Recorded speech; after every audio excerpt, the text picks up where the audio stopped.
This is an interview with Merri Jo Gillette for the SEC Historical Society's Virtual Museum and Archive of the History of Financial Regulation.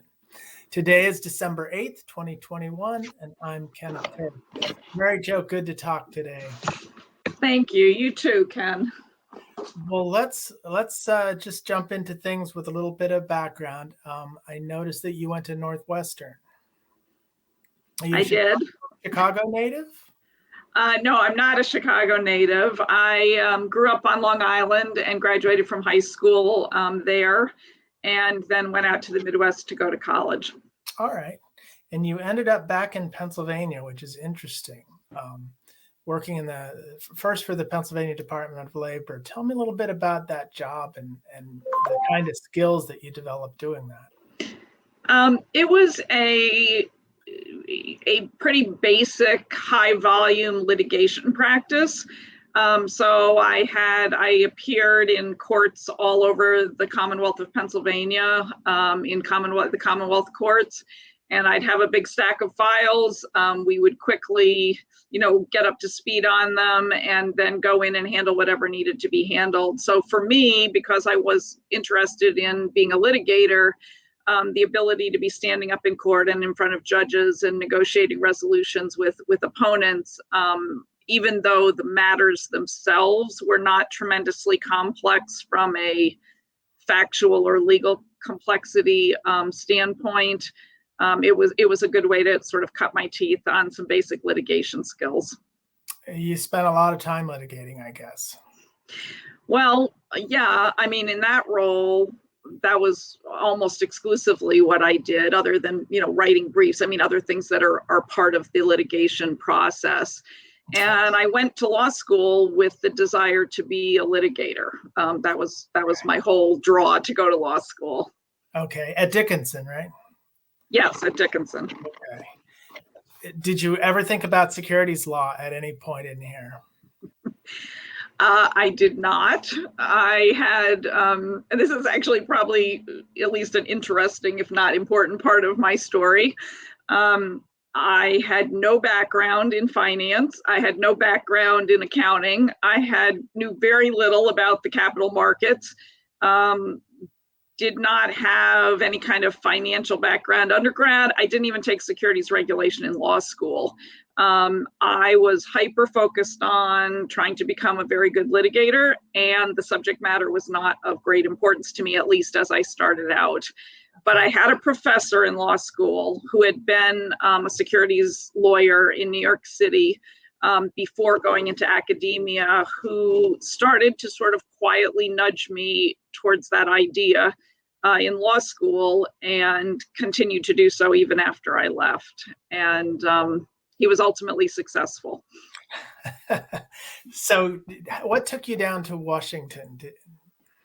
So my initial position out of law school, I graduated from law school in 1982, and I took a position as a law clerk for the Office of Administrative Law Judges at the Department of Labor. Again, that was sort of a first entree into seeing the other side of litigation, which is from the fact finder's side, and being clerk to a law judge. And then from there went on to do the litigation position at the Pennsylvania Department of Labor. But it was just that the job was in Washington. So you went from the Department of Labor to the Pennsylvania Department. What got you down to the SEC? So 4 years out of law school, my husband and I decided that we were going to be relocating so that he could pursue a professional opportunity for him. And that was going to take us into generally the Philadelphia metropolitan community. And so I began to focus in anticipation of that move on possibilities in the Philadelphia area.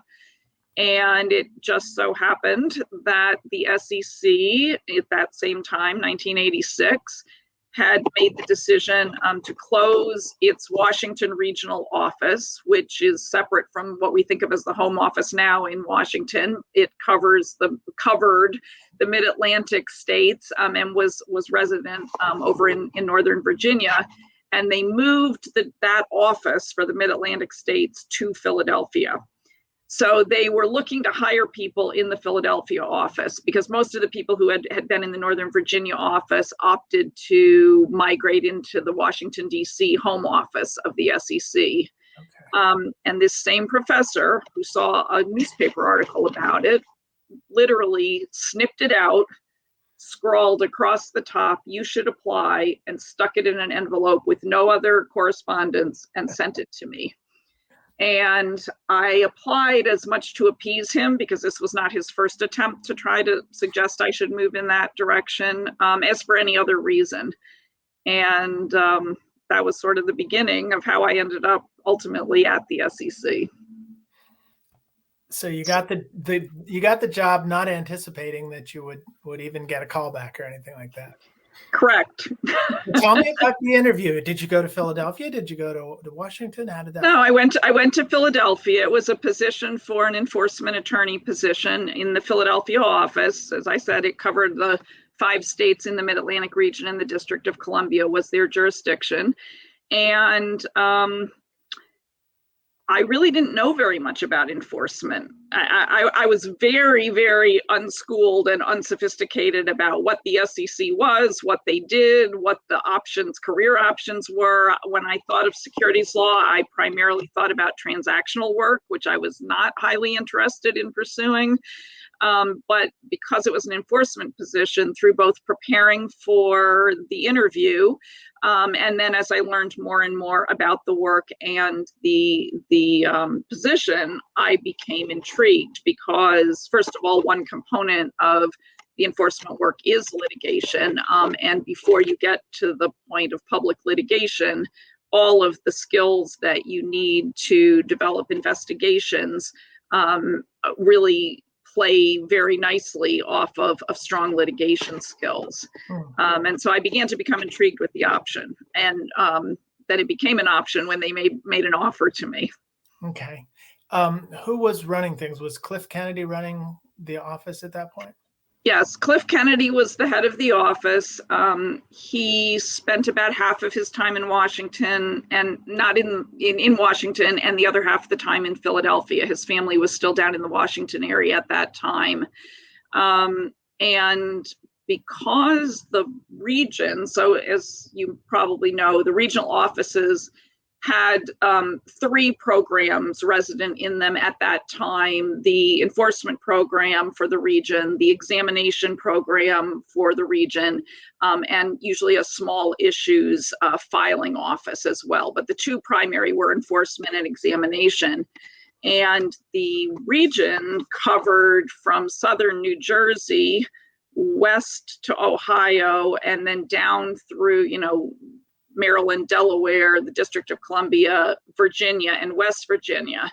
And if you think about that region geographically, from an examination standpoint, there was a pretty big geographic gap between Philadelphia and, for example, firms that would need to be examined in Southern Virginia. And as a result of that, there was a small contingent of examiners who technically were part of the Philadelphia regional office, but who actually lived in the basement of the then SEC office in Washington, D.C.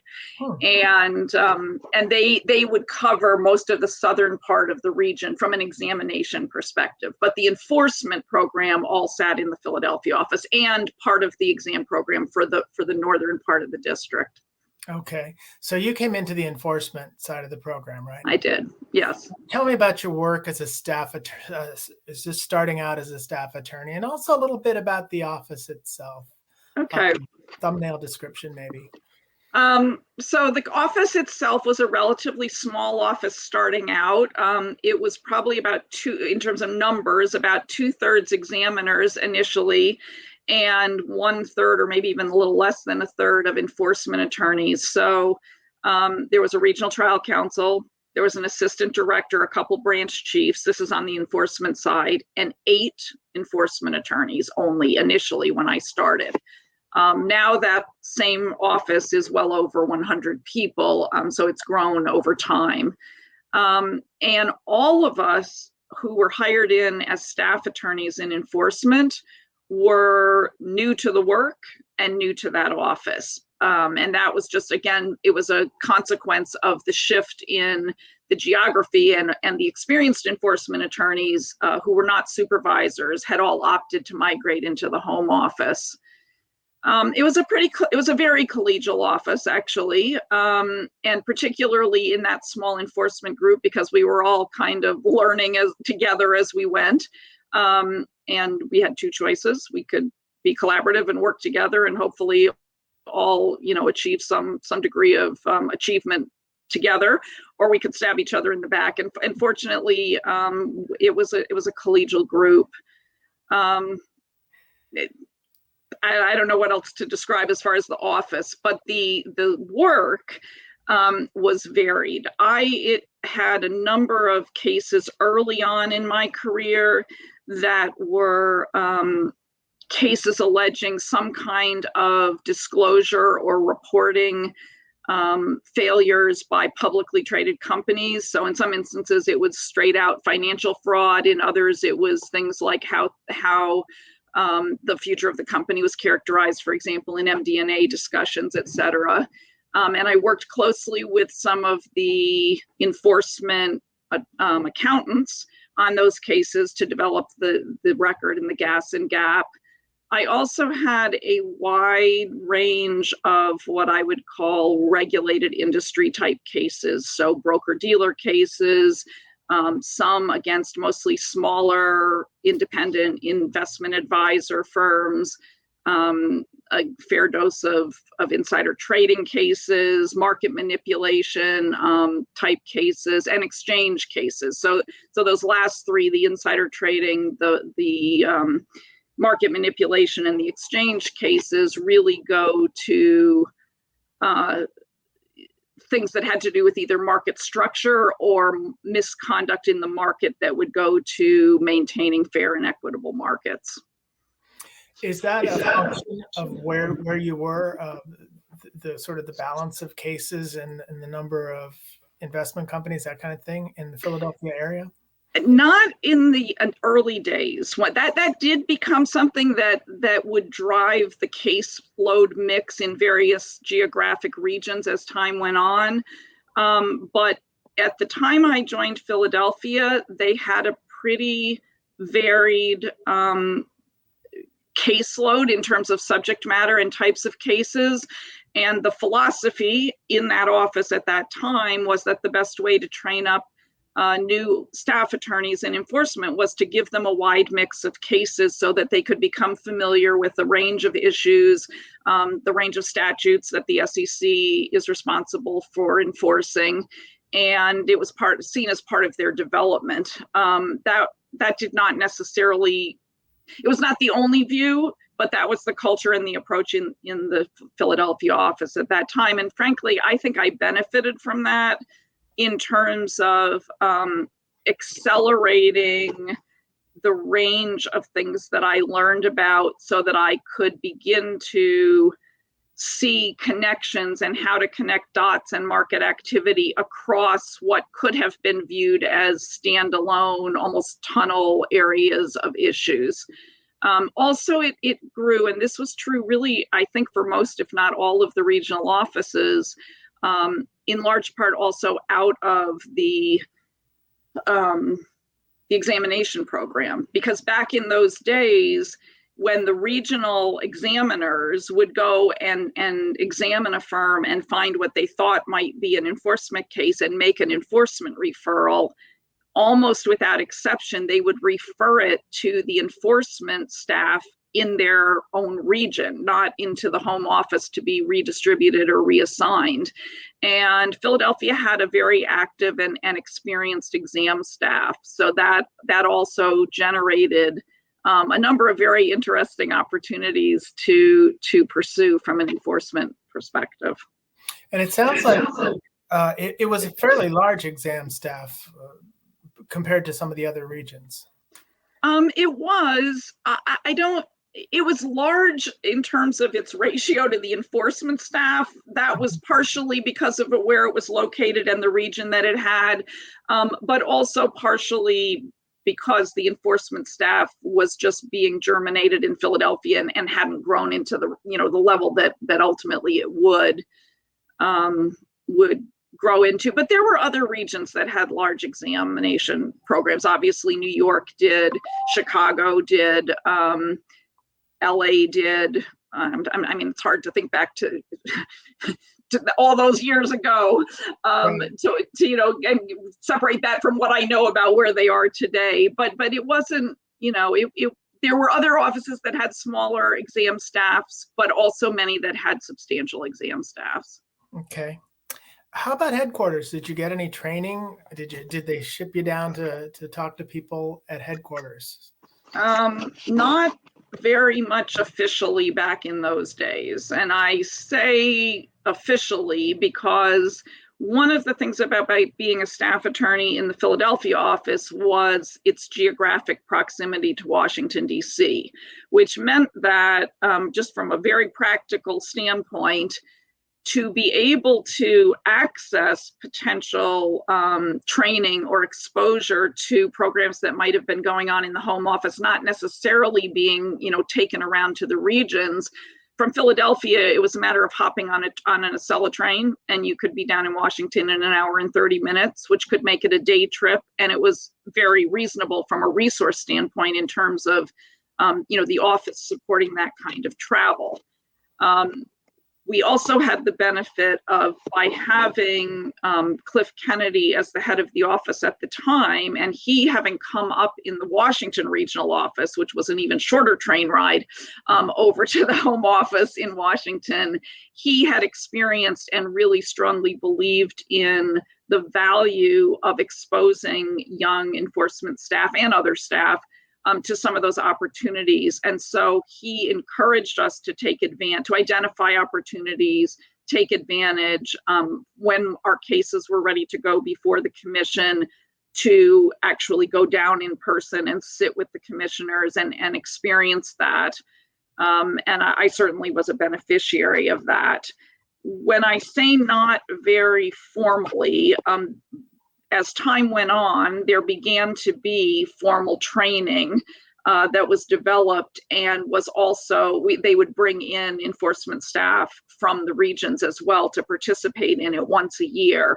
But there was nothing like that actually existed in that way at that time.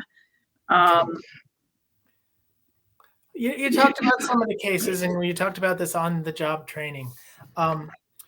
Do you remember what some of those earlier cases were that were particularly challenging, or that you thought were particularly interesting?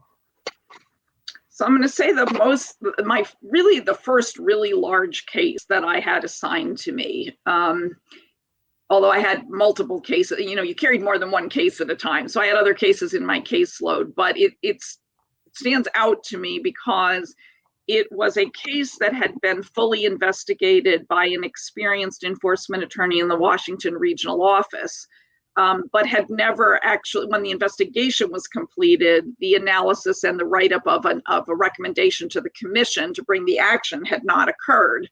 And that attorney then went on to move over into the Washington home office. And so for some reason, the boxes of evidence got shipped to Philadelphia, and it was assigned to me. And it was interesting, but probably more memorably challenging for me personally, because in order to be able to be confident that you had the evidence to recommend the violations, it turned on accounting treatment of a number of different individual, not uniform and repeatable journal entries that had the results of either increasing revenue or inappropriately diminishing expenses, so that eventually you got to the bottom line and it looked like the company was doing a lot.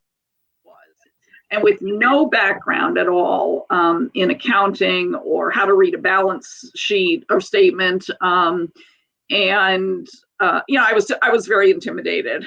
I had some really, really great and experienced CPAs who were assigned to work with me on that case.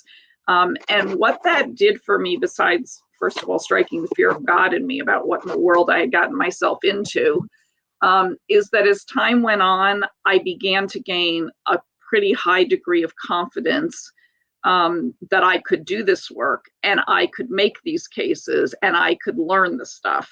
And that, the credit for that goes all to the accountants. So I'm going to call one out in particular, Paul Bogeman, who was a supervisor and had been doing this work out of the Washington Regional Office as an accountant for many years. But also some of the other managers and supervisors who really invested in me. And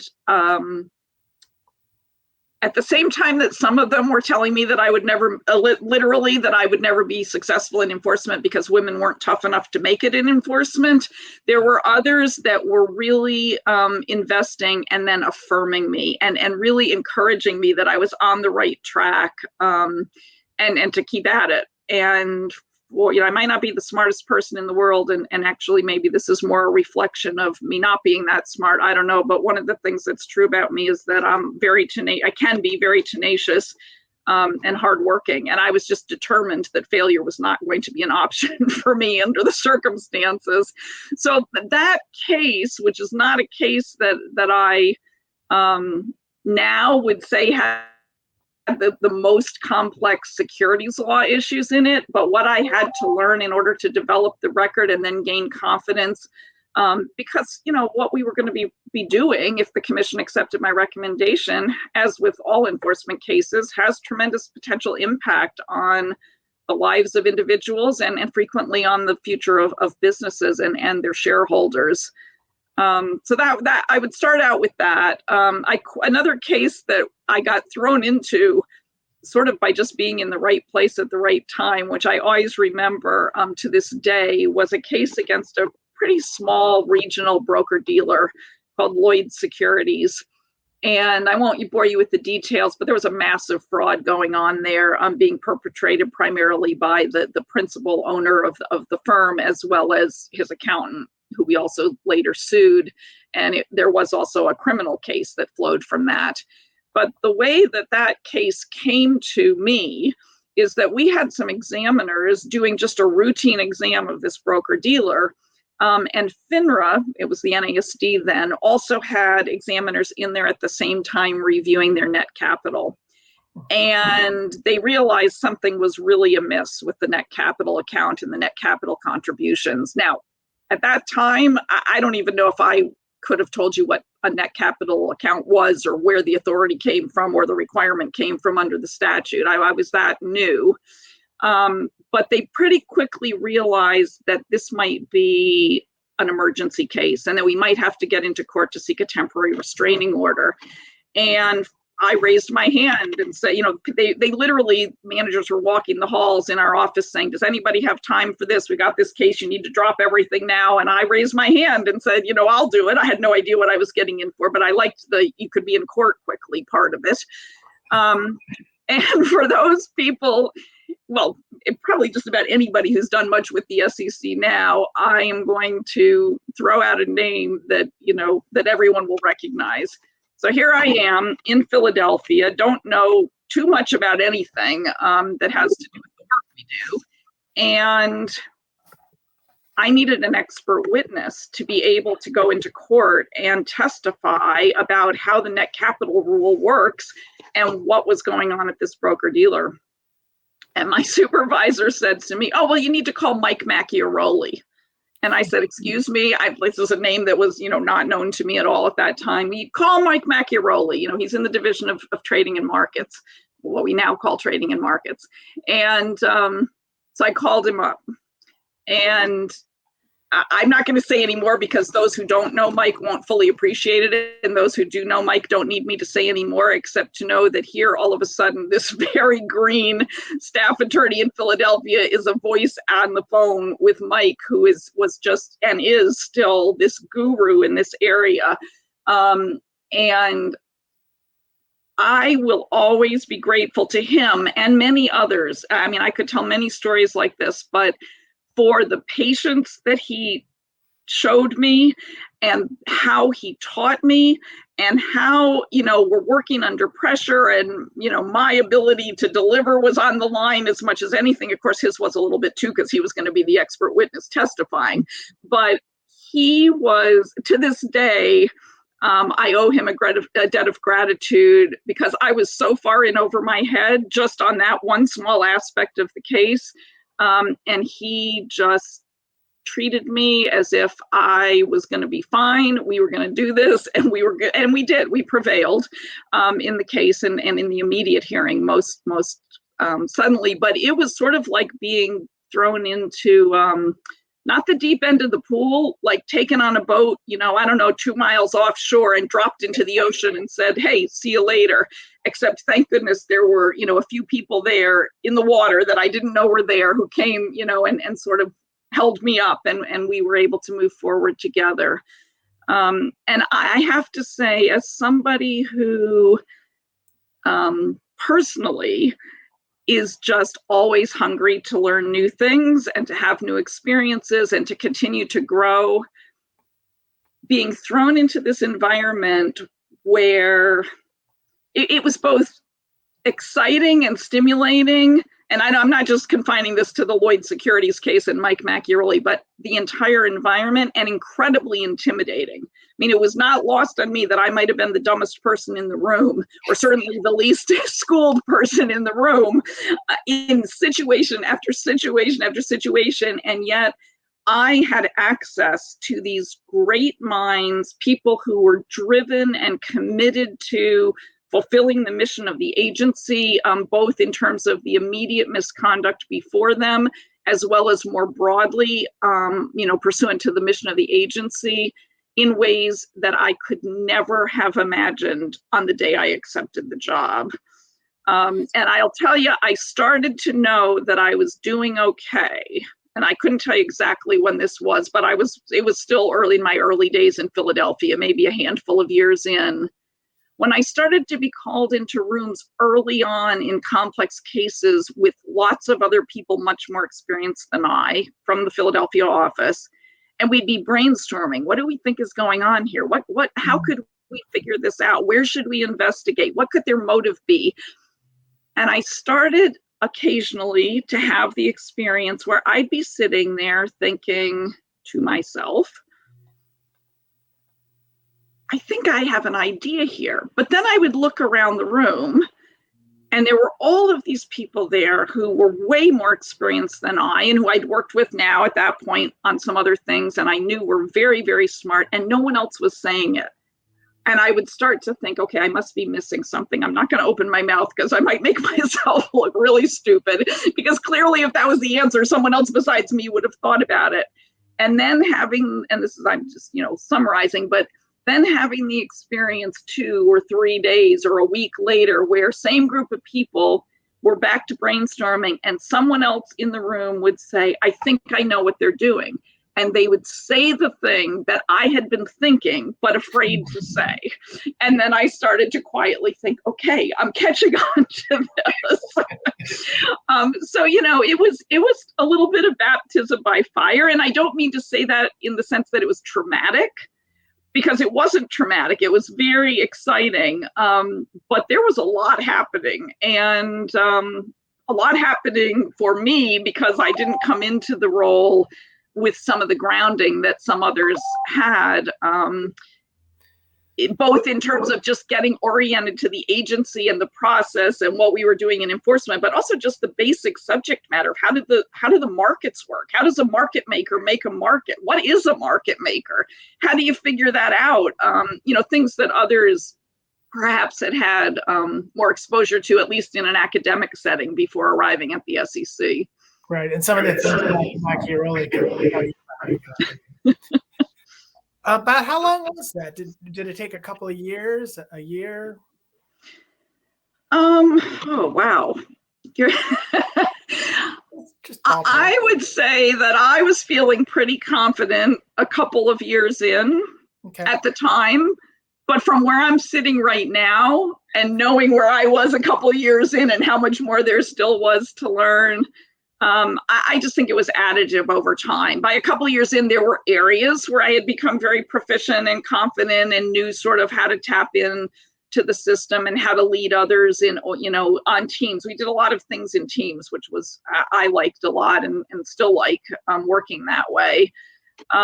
But it was just a process. And many years later, when I was an office head, we would confer, amongst office heads, and we would talk about the pros and cons, for example, of hiring someone straight out of law school versus someone who had more experience, and what kind of experience shortened the learning curve for an enforcement attorney. And I mean, there was no data on it, but not any that I saw, but there was sort of this gut instinct among those of us that have been doing it a long time, that the average amount of time that a new hire as a staff attorney in enforcement needed to become really fully integrated and able to be fully productive, doesn't mean they weren't productive at all before that, was about 3 years. Mm-hmm. And obviously for some people it was less, and for some people it was more, unfortunately, but that was kind of the feeling. And it just speaks to the range and complexity of work that can come across your desk when you're in one of those roles. Okay. Well, at some point you got to where, you were recognized as being pretty well grounded in this stuff. It started to show up in the newspapers. One of the cases that I noticed had to do with the Pennsylvania municipal bonds, school districts, and a guy named John Black. Can you tell me about that case? Yes. So John Gardner Black, this is another really great story that came out of our exam program. John Gardner Black was in Western Pennsylvania, and he was a registered investment advisor. And he also was one of only 4 firms in the state of Pennsylvania at that time that had a separate license/registration, which Pennsylvania requires, in order to advise on the investment of funds that have been raised through municipal securities offerings. And that added requirement, not every state has this, but that added requirement in Pennsylvania, what the policy behind that was that, if you do a bond offering and you raise money from people who buy the bonds, and not all of the proceeds of the offering are required to be used right away for whatever project they were raised for, there's an expectation and really an obligation to be reinvesting the proceeds. But given the fact that whoever's going to make the decision about reinvesting those unused proceeds, it's not their money, and bonds are supposed to be fairly low risk as an investment vehicle, Pennsylvania has some requirements about the type of product and the level of risk that municipal bond proceeds can be reinvested in. And so they have a whole licensing program for that. And John Gardner Black was one of 4 people, he owned the firm that held the license to do this. And we had a group of examiners from our 40 Act side exam program out in the field examining his investment advisor. And we had an examiner, his name is Mark Dowdell. He still works for the SEC, but he was much earlier point in his career, who got in there and he started looking at what the investments were and how they were being reflected on the statements to the clients of the firm. And one of the things that was reflected as an investment was something called an inverse floater. So this was very early on, before complex derivatives and some of these complex products that became much more prevalent later were really well known. It's the mid-90s, right? I'm sorry? It's the mid-90s, something like that. Oh gosh, I don't know. I'd have to look it up. That sounds good to me. That sounds about right. And Mark was taking a class on his own just to continue to learn at Wharton at the time. And one of the things they had been talking about in this class is how to value inverse floaters and other complex derivative products. So he got a little curious about it because the math didn't seem to be working out right. And he decided that this inverse floater was being overvalued beyond what its face value was.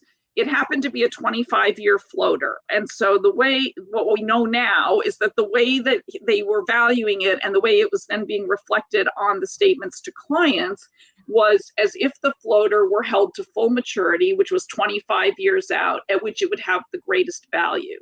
But how it should have been being valued and reflected on client statements is if something went awry today and the thing had to be liquidated, what value of security would be sitting in your account that you could rely on in the form of whatever your pro rata portion of this inverse floater was. So Mark was certain that he was right. And so they came back to the office, they're all excited. They got the enforcement staff involved. We did a little bit of legwork and we're all getting all ready to go into federal district court to get a temporary restraining order to basically freeze everything until we could sort it out. And Bill McLucas, who was the head of enforcement at the time, was extremely nervous that we might be wrong about this, and with good reason. Okay, this was just a burgeoning area.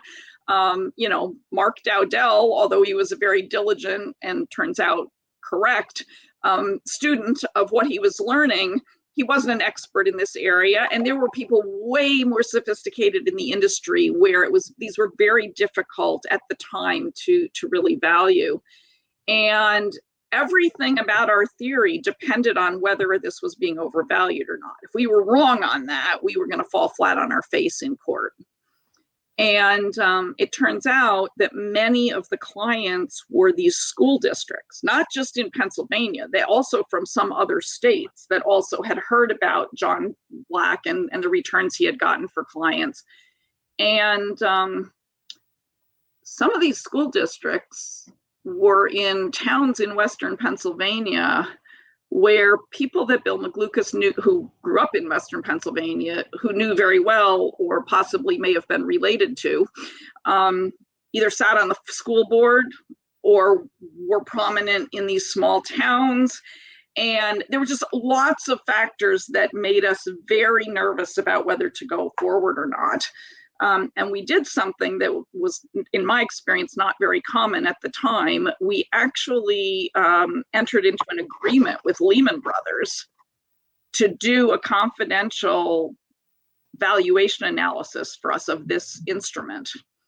And they pretty much confirmed what Mark Dowdell had worked out, in his little scratches on paper.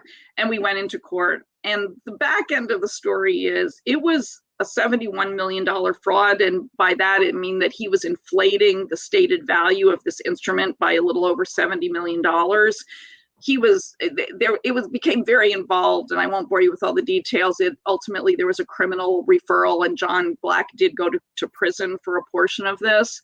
But what happened in the meantime was that all of these accounts were frozen, which created another very practical challenge for all kinds of people, like the school districts, because they needed to get access to the money that was in their accounts to be able to meet their obligations to pay on ongoing contracts and things for which the bonds had raised the money.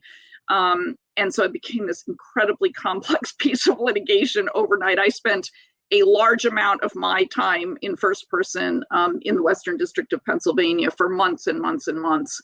And the thing I just always love to tell at the end of this story is that when everything was said and done, years later, John Black is in prison because eventually he pled out on that. That one didn't go to a criminal trial, but still when the civil litigation was continuing and everything was said and done, experts brought in from all over the place to value this instrument and figure out what the harm was.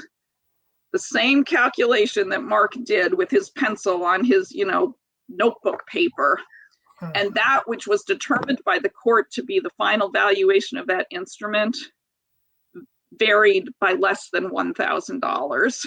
So I always, that was the value of, having these examiners who might not be experts, but to some degree because they're in so many different firms and they see a wide range of how firms operate. Those who are experienced can develop sort of almost a sixth sense when they may not know exactly what's not right, but they know something's not right. And then you start digging. And so the John Gardner Black case was one of them. And at the time that it was brought, it was the largest investment advisor fraud that had ever been discovered and brought in the state of Pennsylvania. Now that has long since been surpassed, but I hope Mark Dowdell got an A in that class. Mark got an A. He got recruited to go to another large firm on the street, which paid him very well. And within 2 years, he came back to the SEC because he had the SEC bug. Like the money meant nothing to him. He really wanted to do, God's work. I mean, those would be his words, God's work. Another thing we should talk about are a group of cases that are referred to as revenue sharing cases. Tell me a little bit about that. Yeah. So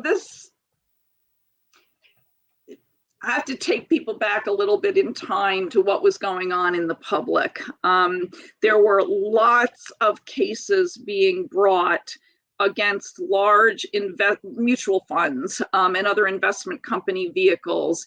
Most of them were focused on, and I think people will remember this, market timing and late trading methods that allow, well, the theory was, and sometimes the facts bore it out, that the trading decisions were done in ways that had the effect of impacting the market inappropriately. So the value was temporarily what it was, but not value that would hold.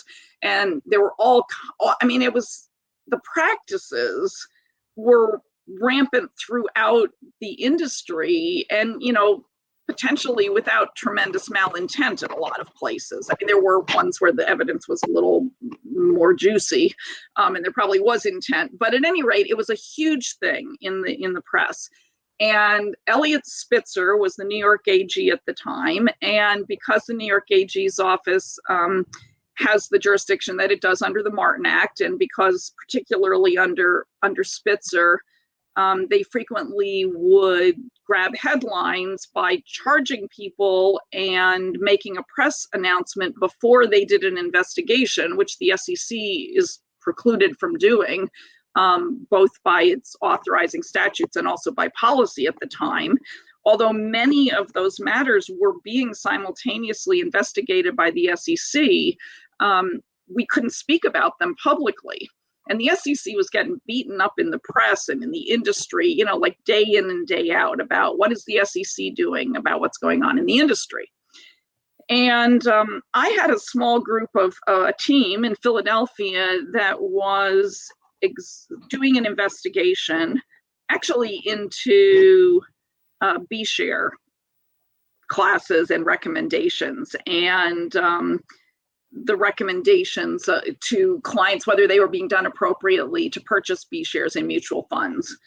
And there were a couple people on that team that in the course of looking at that kind of stumbled into some patterns that they started seeing repeated in different places that we all now think of and talk about and is well recognized as what we would call revenue sharing now. At the time, what we now call revenue sharing, and unless you do it in certain ways and disclose it in certain ways, may violate the certain provisions of the Investment Advisors Act and possibly even the 40 or the 34 Act, depending on what kind of firm you are, was being done as a way of doing business quite extensively in the business. And I don't think that there was many of the firms didn't think there was anything wrong with it. And frankly, the regulators haven't really focused in on it in the way that they have now. And we began to realize that this was something that nobody else was, and that we thought that there were some that might present a cause of action. And we started lobbying with various people in the policy divisions and talking to the heads of enforcement in Washington about a theory that could perhaps capture this conduct as inappropriate. And the outcome of that was that the Philadelphia office ended up bringing two seminal cases in the revenue sharing area. The first was against Morgan Stanley's distribution arm. And I believe that was in the fall of 2003. Don't quote me on that, but I think that was when it was. And then 6 months later, we, the same team, brought a case on the fund side against MFS. And it really, both of them focused on one on the distribution side in the broker-dealer, but on the other in the funds context, on these undisclosed revenue sharing arrangements in connection with distribution and sales of mutual funds. And it was a game changer for the SEC to be able to step forward and demonstrate that they understood the industry, that they had really were watching what was happening there, and they came forward with this whole suite of cases started by those first two that were not being pursued by, in particular, Eliot Spitzer's office, or any other regulator at that time. The Philadelphia office went on to also bring a case against Pilgrim Baxter and Associates and the advisor to that funds and its two principals, and they were there was also some market timing allegations, as I recall, in that case, but also revenue sharing. And when I got out to the Chicago office, there were two additional pretty significant revenue sharing cases that had been started by the Chicago staff before I got there, but that we brought to fruition and brought forward. So that was an area where I have to say the staff on the team working with me in Philadelphia, one, to recognize the issue, to think outside the box about a legal theory that could capture the conduct, and then the absolutely relentless advocacy and discussions internally at the agency. These are the things that, that the people in the public don't see on the outside, because by the time it becomes public, you've gotten a consensus or alignment anyway within the agency, to, with the general counsel's office, with the division of investment management, with the division of market trading, or now trading in markets,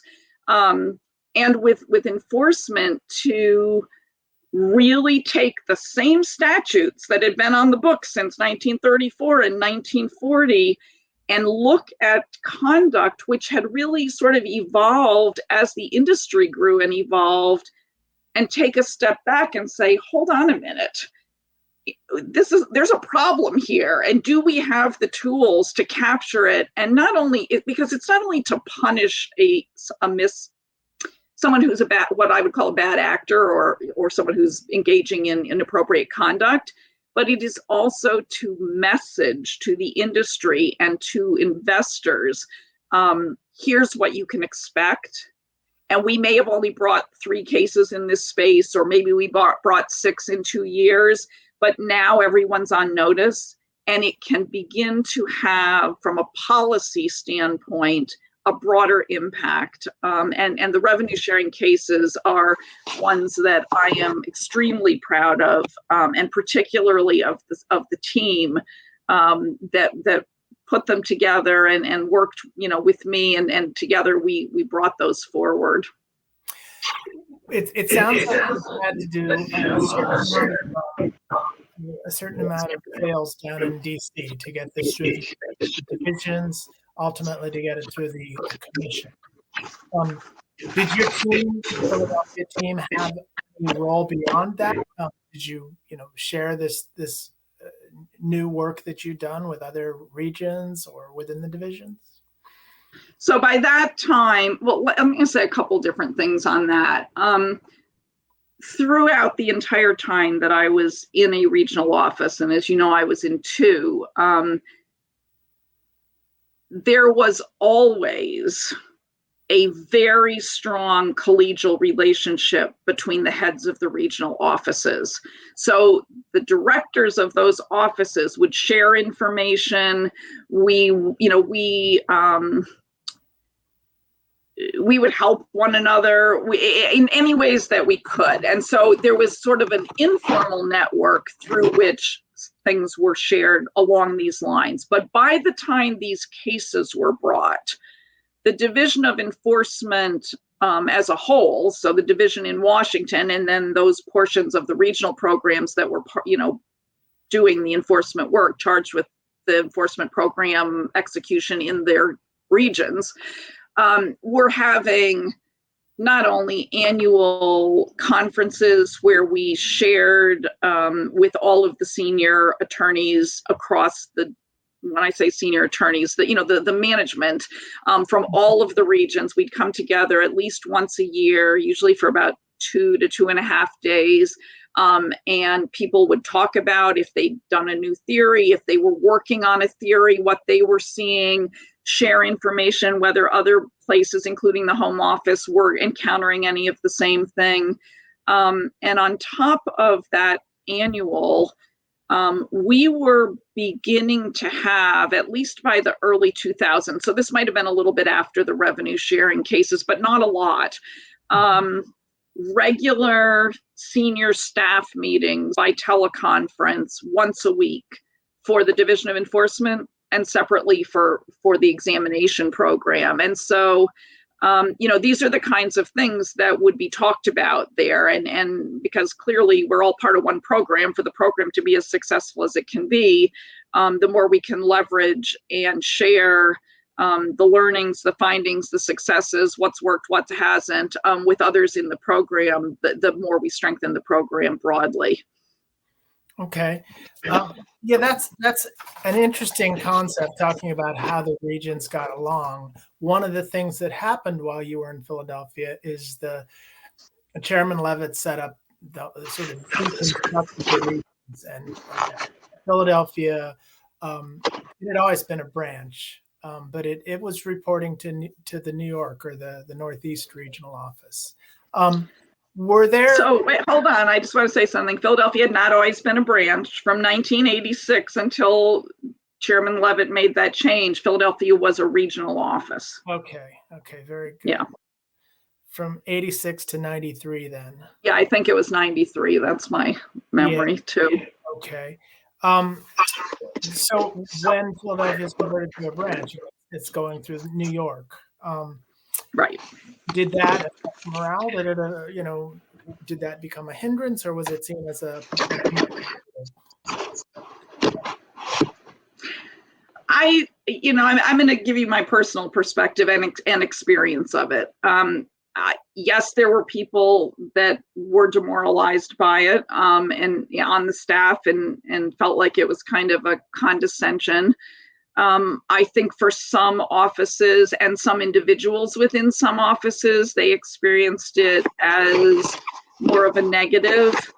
For me personally, because Philadelphia then became a district office under the New York office, which at that time was being called the Northeast Regional Office, I had already, in my own caseload and in the roles that I had been in, collaborated a lot with a lot of the people in New York and many of the senior leaders of the New York office at that time. It was just a natural outgrowth of some of the things I was working on, and some of which we partnered with New York on even before this change in structure happened. From my perspective, yeah, there were small administrative irritations, but it did not have a big impact for me on the day-to-day of what I was doing. The biggest impact was that our enforcement memos, which are the vehicle by which we would make our recommendations to the commissioners to get authorized to move forward with fill in the blank, bringing a case, settling a case, adding a defendant, bringing a new legal theory forward. While prior to that change, those memos would go up through review within the Philadelphia office. I'll just use Philadelphia as an example. They would then go to Washington and have to, as every office had to do that was in the region, be reviewed by all of the region or the divisions and the general counsel's office in Washington, and then ultimately would get signed off on to go to the commission. After Chairman Levitt sort of restructured things, we'd start in the Philadelphia office and do the same thing there. Then we had to send it to the New York office, and they had to sign off on it before it went to Washington for the Washington review. The practical reality is the way that they did that was they assigned one guy whose job it was to review every one of those memos. It happened to be somebody that I had collaborated with on some complicated issues before this structural change, so I knew him a little bit. Very smart, a little bit of an inflexible personality, so you could, there were people who experienced that as a frustration. I found that often there was value delivered through the feedback that we got that made the cases stronger. And anyway, it was a non-negotiable part of the process. So to some degree, I'm a little bit of a realist and a pragmatist, and spending a lot of energy fighting something that wasn't going to change, as opposed to just figuring out the most efficient path through that step to get to the next step. I chose to do the latter.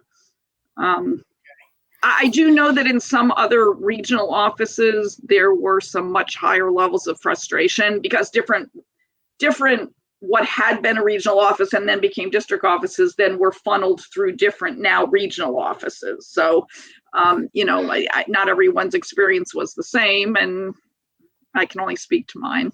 Right. But there was a complicated reshuffle.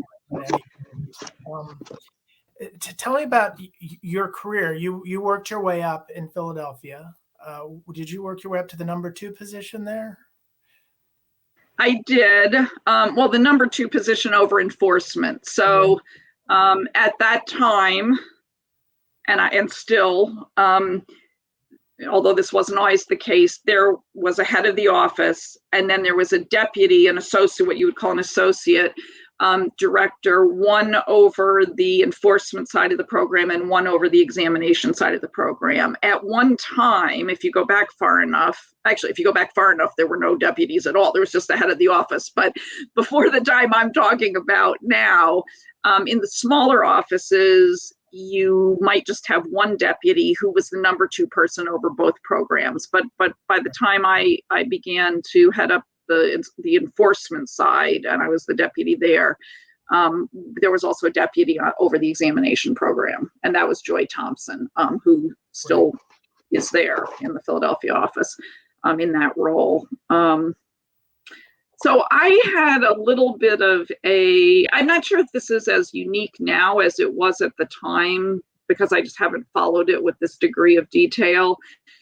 But when I first joined, a very high percentage of the cases that the SEC brought settled without going to trial, which didn't mean there wasn't any prefatory litigation before things postured for settlement, but there was a very high percentage that were filed publicly as settled cases already. And as a result, the quote unquote litigation caseload, and therefore the litigation staffing that was resourced, was pretty small.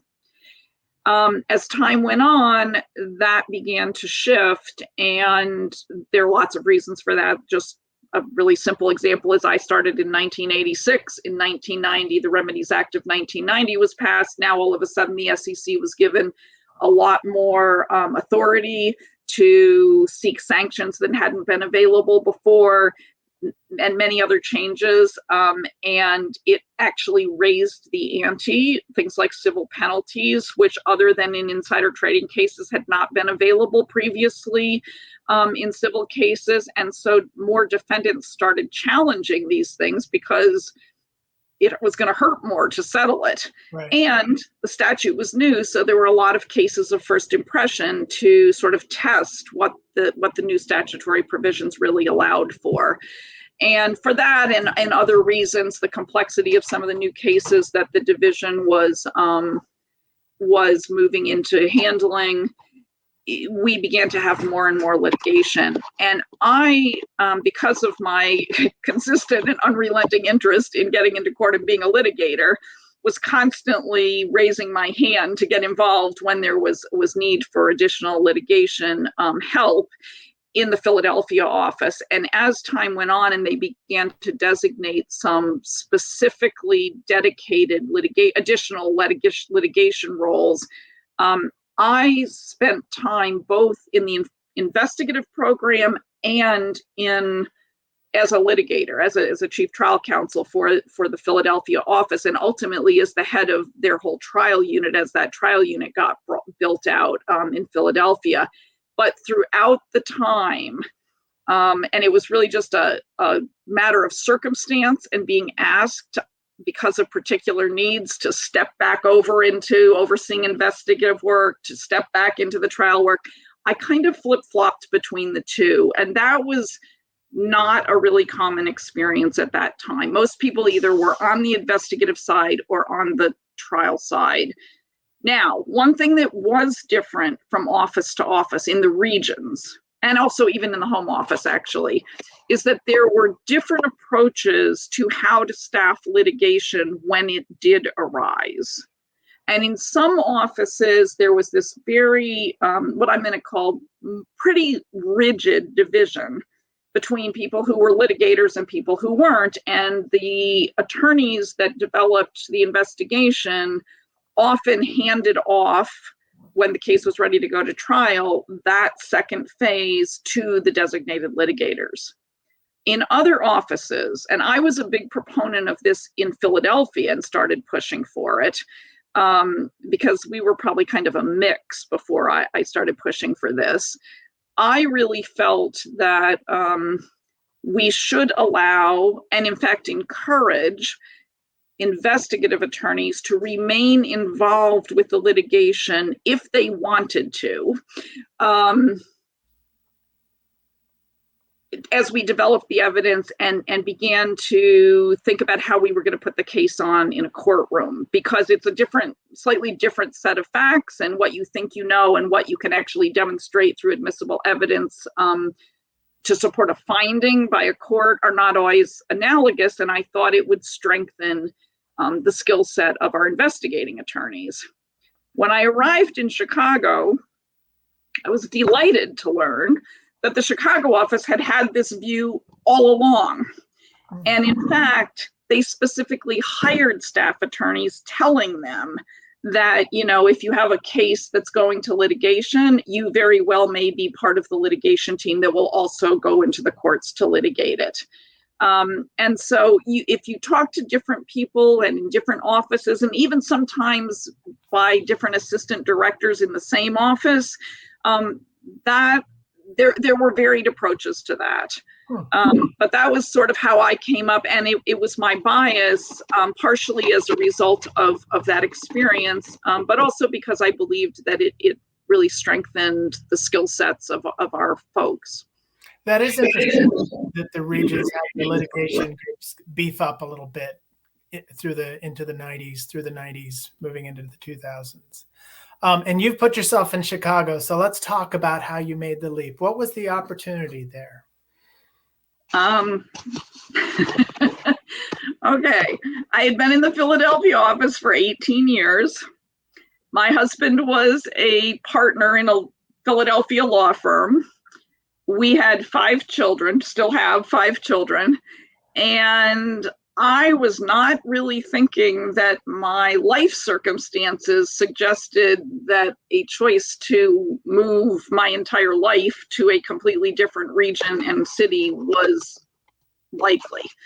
So I wasn't thinking that way at all, but I got some encouragement to at least consider it. And it caught me off guard. And my initial immediate reaction, even in talking to my husband, was, this is very flattering, but I couldn't do that to the family. It would just be way too complicated and disruptive. But to get to the end of the story, eventually my husband came back to me and said, I really think you should consider this, and if you're given the opportunity, give it a shot. We can make it work. It's a great opportunity for you if it comes to fruition. And that is how, when offered the job, so Steve Cutler was the director of the Division of Enforcement, and Linda Thompson was his deputy, and Bill Donaldson was the chairman at the time. And I got appointed to head what was then called the Midwest Regional Office. And then it later was changed to the Chicago Regional Office. It didn't change anything about the jurisdiction of Chicago, because Chicago was one of those mega regions under Arthur Levitt that didn't have any district offices. So it just got its name changed to align to the structure of everyone else. But at any rate, so I was offered that opportunity, and the Chicago office at that time was the second largest regional office after New York. Its 40 Act examination program was the same size as the 40 Act exam program out of the New York office. And that, to your earlier question, was in large part driven by the number of investment companies and large investment advisory firms supporting the investment companies that were resident in two primary areas, not exclusively in these areas, but in particular in Chicago and in the Twin Cities in Minnesota, each of which sat within the Chicago office's region.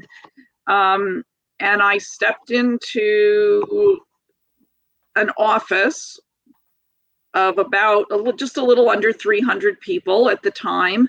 And I was sort of a fish out of water. Well, let me put it this way. I wasn't really sure what kind of reception I would get. Of course, I had talked to people in senior roles in Chicago over the years at the conferences that we'd go to, and I was aware of people's cases when they brought big cases. But for 35 years before I arrived there had been only two people who led that office. One was Bill Goldsberry, who was in the office for 25 years, retired from that position, much beloved and long tenured in that office.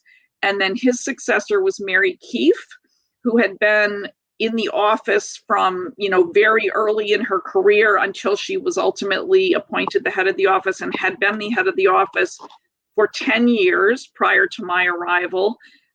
Having grown up there her whole career. So I was sort of that office's first experience with somebody who wasn't from the office, wasn't from Chicago, as far as they knew, wasn't from the Midwest. But I had what they didn't know is that I was born in Michigan to two parents who were the first in their family to go to college after growing up on single family farms in Michigan. And to this day, just about every other relative that I have, other than the nuclear family that I grew up in, are still resident in Michigan, and many of them still farming. So I actually had exposure to and could claim some, Midwestern roots, but still that's not what they knew about me. And I came to Chicago, and all I can say is what a fantastic group of people. It was, they welcomed me. I mean, of course, they were all curious. Did I have three heads? Was I going to have purple polka dots? Is she going to be one of these obnoxious Northeast people? Or is there another side to her? But they opened not just their minds, but honestly, their hearts to welcome me there and to make me part of the team, to get to know me, to help me to understand what they had to offer. And what was going on in that office on the day I arrived, the day before I arrived, was such a professional and impressive and high level of work long before I arrived there, that I was very, very fortunate to step into that role. And from there, all I can say is, we put our heads together and tried to think about where is an office we could go from where we were on day one. Where were things moving within the commission? How could the Chicago office have visibility and make contributions and contribute not only within our region, but on a more national level to the agency, and very intentionally into the larger financial services and regulators community in the Midwest. And there was, I feel like I sound like a mother when I say what I'm about to say, but I am a mother, so, just bear with me. I have such pride, even though I have no reason to feel proud except, my gratitude, in the quality of work and the strategic ways that folks in that office over the course of 9 years when I was heading it, worked with me and, helped to expand my thinking and how we worked together to really expand the influence and impact of the work that was coming out of that office, and hopefully, to some positive effect for those in other offices around the country as well. When you were making this transition, did Jim Clarkson help smooth that? Did he? I get the sense that he was kind of the person who made sure the regions were functioning properly and talking to headquarters the right way. You raised Jim's name. Jim is somebody, I had sort of made a handwritten list of really important people who influenced me and mentored me, either intentionally or unintentionally, because I was looking to them as a role model from afar, whether they were aware of it or not. Jim is one of the people who needs to be very near the top of that list. There are many, many people, and I hesitate to name names because for every name I say, there's probably someone that I've forgotten. But what I will say about Jim Clarkson is the following. Jim was heavily and personally invested, both because of structure of responsibilities, but mostly because of the person that he was, in the importance of and the success of the regional offices from a very early time. And when I say structurally, if you go back far enough, there was a time, and this was true when I first started in Philadelphia, where Jim Clarkson his title was Director of Regional Office Operations, and he reported directly into the chairman's office. So not through the director of the Division of Enforcement, not through the exam program, but directly to the chairman. Now, I don't want to get into too much, sort of structural history of the agency, but what I will say about Jim is he recognized very early on in his tenure what the opportunity was for the regional offices and how they could complement the programs and the mission and the work that was being done in Washington, D.C., and really support that, and actually in many ways be additive because they had boots on the ground in the local areas where they established relationships, for example, with the registered securities firms. They got to know the culture of the local geography, the types of vulnerable populations that existed in some places that might not exist in Washington, or frankly, they might not exist in Seattle, but they might in Philadelphia, and allowed the reach of the commission to really be cultivated further than otherwise it might have. But most importantly to me is, and I didn't even really have an appreciation for this or understand it as a young attorney. I need to make a foundational point before I say what I'm going to say about Jim. So to this day, there are, if you exempt the commissioners and the chairman, there are only 11 people in the entire SEC who have responsibility for more than one division program area. 11 people. Those are the regional directors, because the regional directors are responsible to implement and accountable to the Home Office, the enforcement program and all its policies and priorities, and the examination program. Think about the director of the Division of Enforcement. I'm not saying that they don't, as a good practice, coordinate or collaborate with the head of the exam program. I would say that, that's an opportunity that, if it's not being leveraged, is short-sighted, but it is not their responsibility. That is not true for regional directors. And Jim recognized very early that the type of leadership and the type of executive strategic thinking and management to deploy limited resources to meet two different program needs, frequently in large and varied geographic areas, and to be responsible for every aspect of running the physical plant of the office. In a regional office, you don't have a facilities department. In the regional office, you don't have an HR department. Now, granted, you have access for support to those functions in Washington, D.C., but on the day that somebody shows up in your office in Chicago and says, let me see your insurance certificate to comply with Chicago, whatever it is, requirement XYZ, if you didn't know you needed to have that and you don't have it, there's nobody in Washington who can help you with that. And Jim began to identify people, and frequently people who wouldn't necessarily, not always people who wouldn't necessarily be immediately obvious.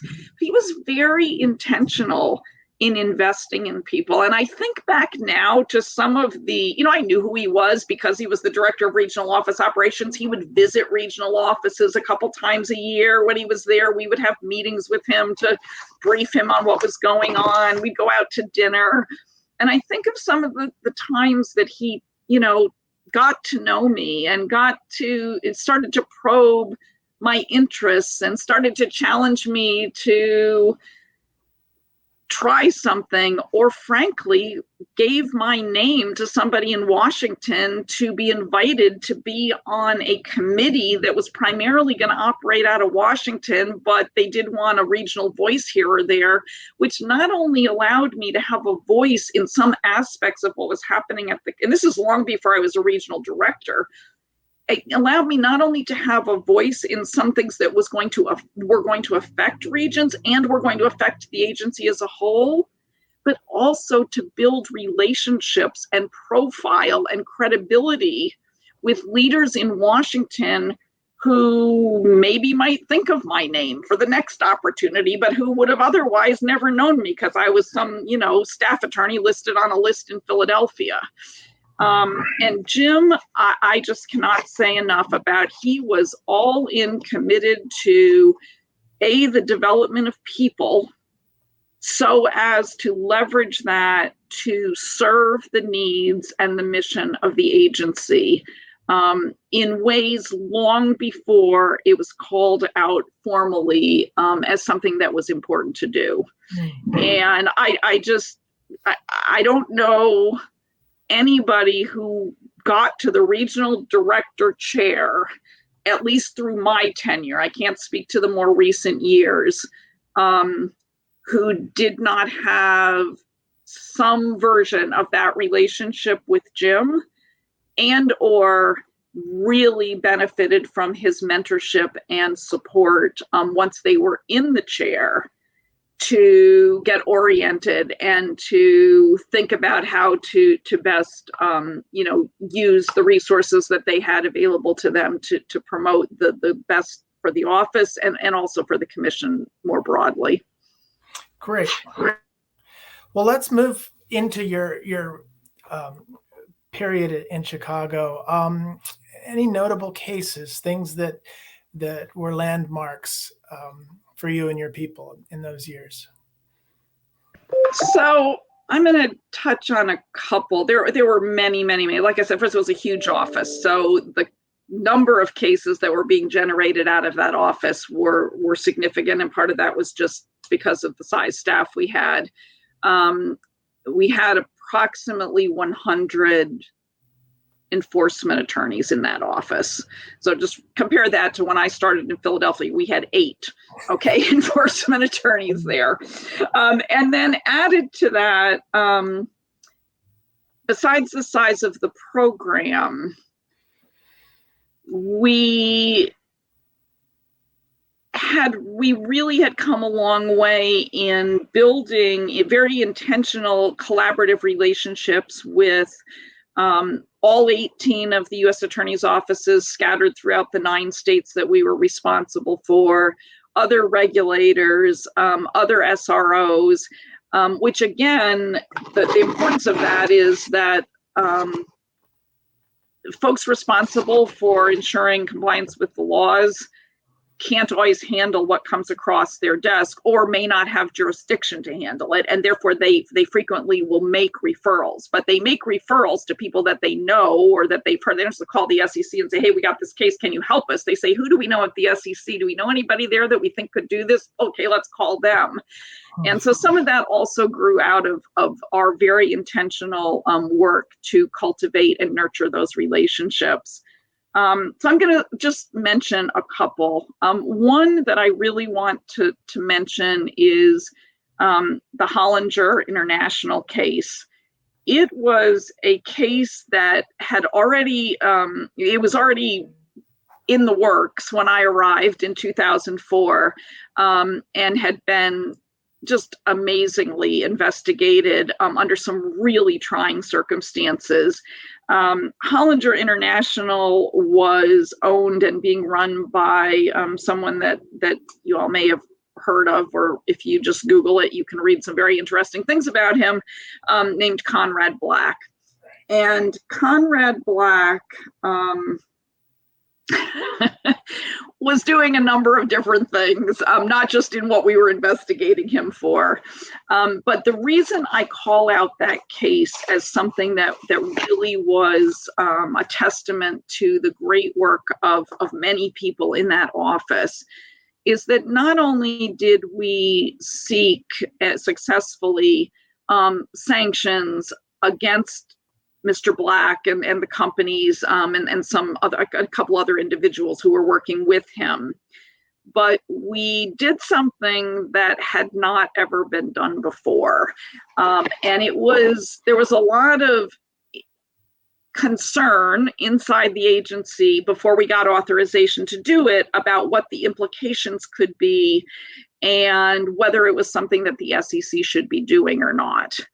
And so what we did was the commission authorized us to seek an order from the federal district court to impose a voting trust on the shares of Hollinger International that were held either directly or indirectly by Conrad Black and Hollinger, the company Hollinger itself, which took away from them for a period of time. I mean, it wasn't a forever to the end of the earth, but a pretty long period of time, the ability to continue to manipulate assets and to misuse certain assets, thereby defrauding public shareholders, while there was an ongoing investigation by their internal or international audit committee and board of directors.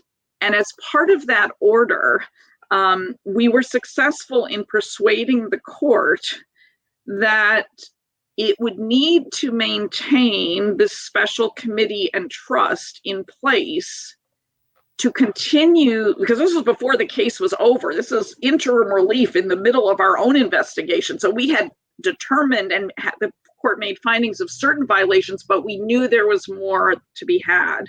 And so the special committee of the board was also charged with continuing to investigate this alleged misconduct and to try to recover and maintain corporate assets until it could be sorted out whether any of those needed to be returned to shareholders. But in advance, as a proactive measure, we sought authority from the federal district court that if the special committee's authority were in any way impaired, including by a change of control of the company, that the court appointed ahead of time and named a special monitor who would then step in and take over control of all of the assets and the ongoing investigation. And that special monitor, named in advance, was Richard Breeden, former chair of the SEC. And all I will say is that if you ever have time, kinds of articles on Conrad Black, and he was eventually knighted, and we were coordinating with the Ontario Securities Commission around this because some of the conduct was going on in Canada. Really interesting articles. Depends how juicy you want to get. You can read some Vanity Fair articles that get into all kinds of stuff about what drives the man. And but if you ever read anything about him and learn some of the juicy stuff, even from an SEC standpoint, like how his people were caught on tape physically breaking into the building and physically taking out file cabinets and boxes full of documents to steal them. And then anything about Richard Breeden, all I will say is Conrad Black had met his match. And the fact that the staff was able to devise a theory around a basis for that kind of order, which had to flow from the court's equitable powers, which the court does have broad equitable powers under the 34 Act if you're in front of a federal district court, but that doesn't mean they're always comfortable exercising them in ways they've never been exercised before. Persuade the commissioners that A, this was needed, B, it wasn't overreaching, and C, it was the only way for us to protect public shareholders, and then to persuade the court to put it into place. That was a testament to the creative and tenacious and really brilliant lawyering of the team of folks that worked on that case. So I always want to call that one out and mention it. Another important case that was brought was the case that was brought against the state of Illinois. That charged the state of Illinois with misleading municipal bond investors about the funding of the state's pension obligations. And I'll just say as a footnote that in the history of the SEC has sued states twice. Number one was the case that was brought against the state of New Jersey by a team that I led in the Philadelphia office. Different details, but very similar. It had to do with manipulation of how they were accounting for the assets to support the pensions of certain municipal pension funds in New Jersey. And two, against the state of New Jersey, which we brought out of the Chicago office. The state of Illinois. The state of Illinois. Yes, I'm sorry. Yes, the state of Illinois. So I want to call that one out. There were just so many amazing cases that were brought there. There were cases brought against some of the actors up in the Twin Cities. So it became sort of a domino effect suite of cases. But after Madoff, about a year or so later, we started hearing about this guy named Tom Petters up in the Twin Cities area. And the allegations were that he was running sort of the next largest Ponzi scheme after what Madoff had pulled off. And ultimately, we were successful in bringing cases not only against him, but against some of the feeder funds that invested their clients' money into his funds without doing adequate diligence. We coordinated with criminal authorities. A number of people were criminally indicted and served time for that conduct. Another big one would be the case against Kwame Kilpatrick in the Detroit area. He was the former mayor, treasurer, and investment advisor to the city's pension funds. And that really turned on a pay-to-play scheme relating to the investment of the city's pension funds. So not the state, but the city of Detroit. He also served time criminally for that, but we brought the civil case on that case. And often, as people who are familiar with SEC investigations are well aware, where there is conduct that may be criminal or even is almost certainly criminal, in the investigative stage, before it becomes public, the SEC if it legitimately also has its own jurisdiction, separate from the criminal jurisdiction, has some tools to investigate and compel the production of evidence, which it can then share with criminal authorities if, in fact, it bears out that there's criminal action going on, criminal conduct going on. And so it's not that unusual in some of these large cases that turn out to have a criminal aspect that often the SEC staff have done the lion's share of the development of the facts, not only because they have the tools to compel the production of the evidence, but also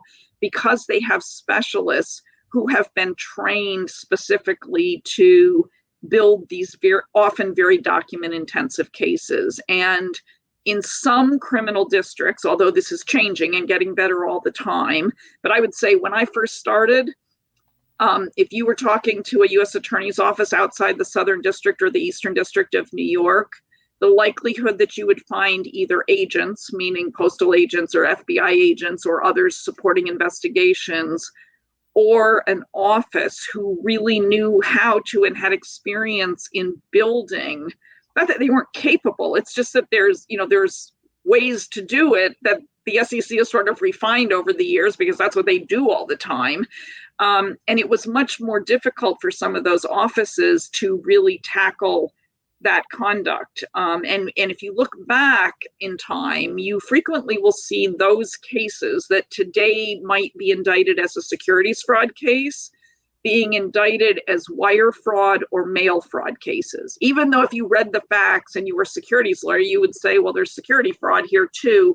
But every U.S. Attorney's office is an expert in how to build and indict and win a wire fraud or a mail fraud case. And frequently, securities fraud cases can also satisfy those elements. So that's something that you've just seen develop over time, and particularly in geographic areas where the SEC office has really built strong partnerships with the local U.S. Attorney's offices. Okay, so this is Northern District, Illinois, that you were working with on Kwame Kilpatrick? It's Michigan, Detroit area. Okay. So there were 9 states. There are still 9 states within the Midwestern states within the jurisdiction of the Chicago office. And during the time that I was there, I mean, just to tick them off if anyone cares, it's for Chicago, it's Minnesota, Wisconsin, Iowa, Illinois, Indiana, Michigan, Ohio, Missouri, and Kentucky. So the Chicago office covers all of those states. And when I was there, one of the things that we initiated was a regular once-a-year meeting between the U.S. attorney and their number 2 person and myself and my number 2 people collectively as a group for all 18 U.S. attorneys' offices across the district. And then what came out of that was we assigned a liaison out of the Chicago office to be the point of contact for a separate liaison for each of those separate U.S. attorneys' offices, so that if they needed training, we could send a team up there and help train them in certain areas.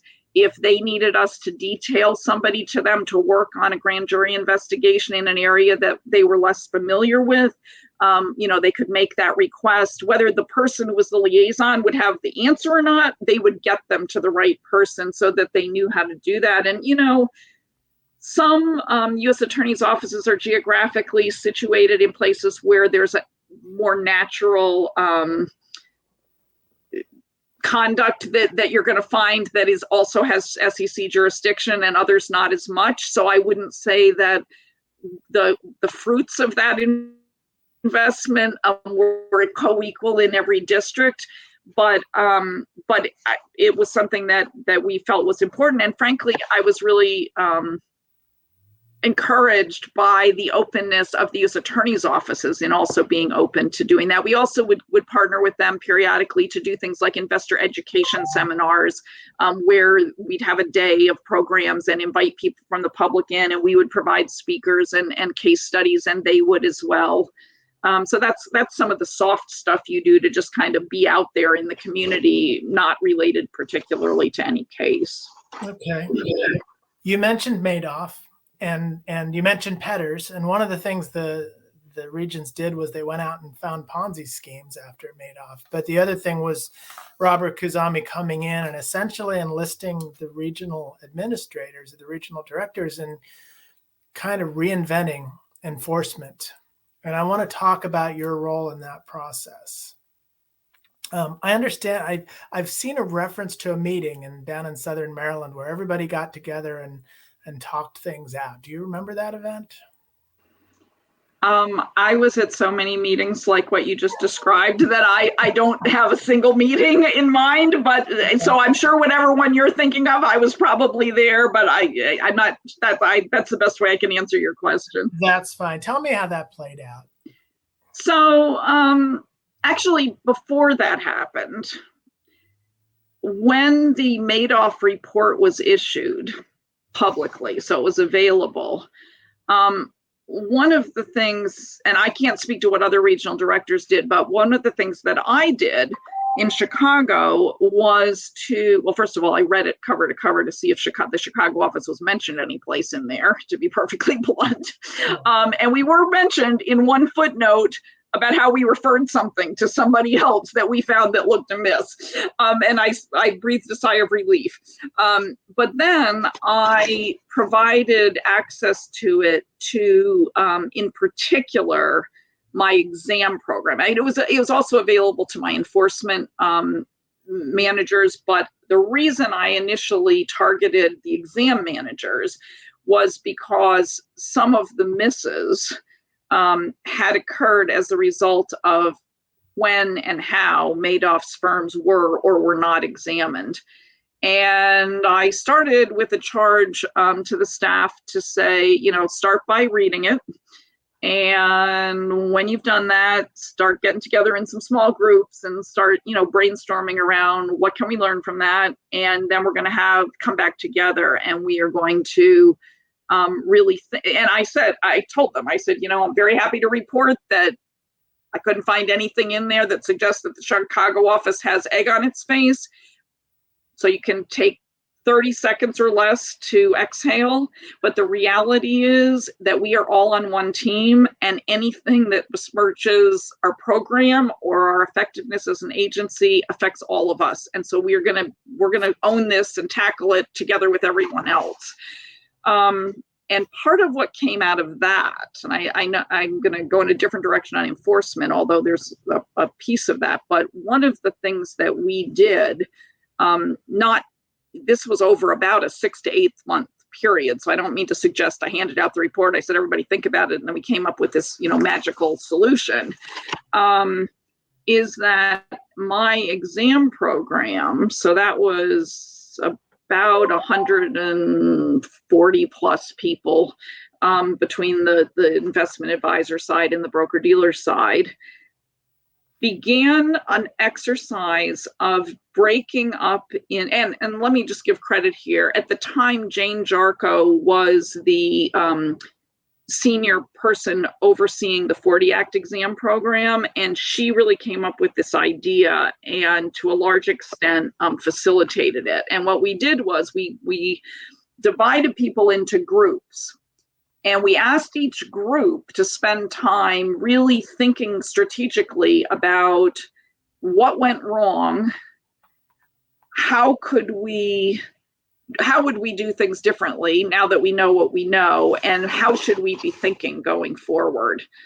And I'm going to really shorten this story because there's a lot that went into it. But one of the things that became identified through that process by multiple different groups independently was the fact that at that time, the SEC had no electronic platform or workbook to scope exams or to keep what would be the equivalent, for example, of auditors' work papers.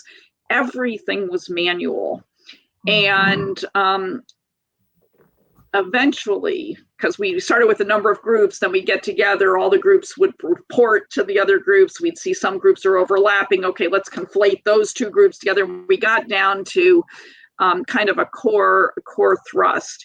And what came out of that was the Chicago office staff on the exam side designed and built in Access, because that's all they had. They couldn't do it on a web-based platform, an electronic database for use in exams, which then was piloted the next year by all of the exam programs across the country. And ultimately, then the agency ascribed money in the budget to have it built out by a vendor as a web-based program. And it is now the electronic program that is used in all exams nationwide. And the Chicago people who wasn't in their job description, could have said, I'm going to do my 42 exams that's assigned to me for this year. And, sorry, I'm out of brain power after that. Really, really, really put their heads together. There were some just amazing thinkers and designers that, with no formal training, but just a desire to solve for this, who did that. So I really want to call that out. That was really, I'm sorry. What's the name of that platform? What's it called? A couple of different names. I'm sorry, I'm blanking on what it was initially. It's still named the same thing that it was. They renamed it. I apologize, but no problem. I'll look into it. So you talked about working within Chicago office. Right, that was within Chicago. Separately, and I think actually now that I've told that little story about my exam staff, I think I might know exactly the meeting that you were describing. It was an early on meeting that Kazami called with all of the senior officers in the Division of Enforcement. So what that translates into is the associate directors in Washington in the front office, and in the regional offices, the office heads and whoever the deputies were over the the enforcement program at the regional level. So Chicago, we had two deputies, Tim Warren and Bob Burson, and myself. And we went to this conference room. It felt more like, I don't know, it was very stark. We didn't have very many breaks. It was not an uplifting meeting. And, we basically had to put our heads together and say, okay, where are we going from here? And it was a very preliminary meeting. There was an outside consultant who had been brought in, who had some ideas, but not expressing them a lot in that meeting, just really listening for the most part and facilitating a little. People were in varying states. And when I say people, attendees at this meeting were in varying states of openness and willingness to share in an open room versus sitting back and waiting to see who was going to talk first. So very, very preliminary. And what came out of that, and it wasn't just the regions. It did include the regions, but there were also, the front office, senior officers in the Division of Enforcement in Washington were part of that as well. And what came out of that was a decision that there was going to be a steering committee created to really take a look at how we were going to how we were going to try to ensure against having another Madoff fiasco occur. But as part of that, I think there were some general concepts that were agreed upon at that meeting. I might be conflating that meeting with, the first three meetings or whatever, but generally, I think there was some alignment to the concept that we needed fewer people in supervisory roles and more people with what we call boots on the ground going out and doing the hands-on enforcement work. And another way to think about that, and I think the way we might have articulated it when we later did a similar exercise for the exam program, was how do we take a finite set of resources, whatever that's going to be, and think differently about how we allocate those resources. So with the objective, I would say at a high level, of trying to ensure that the greatest number and quality of resources. Let me back up for a minute. Starting premise is you have to accept that you're never going to have all the resources that you need to cover the waterfront. So how do you mitigate and minimize the risk that is inherent in that fact? And the general consensus was we need to figure out a different way of thinking about where and how we allocate our resources to ensure that the highest number and greatest quality of resources are directed to those areas where there's the greatest degree of risk. Right. And which is, a pretty basic concept, but not one that we had really consciously and intentionally articulated in the past. And so there was a steering committee set up of a number of people, and there were people, I think for the most part, people volunteered to be part of it. There may have been some people who were voluntold to be part of it. I'm not sure. But what I do know is that Rob Kazami asked me and David Burgers, who at the time was the head of the Boston regional office, to co-chair that committee.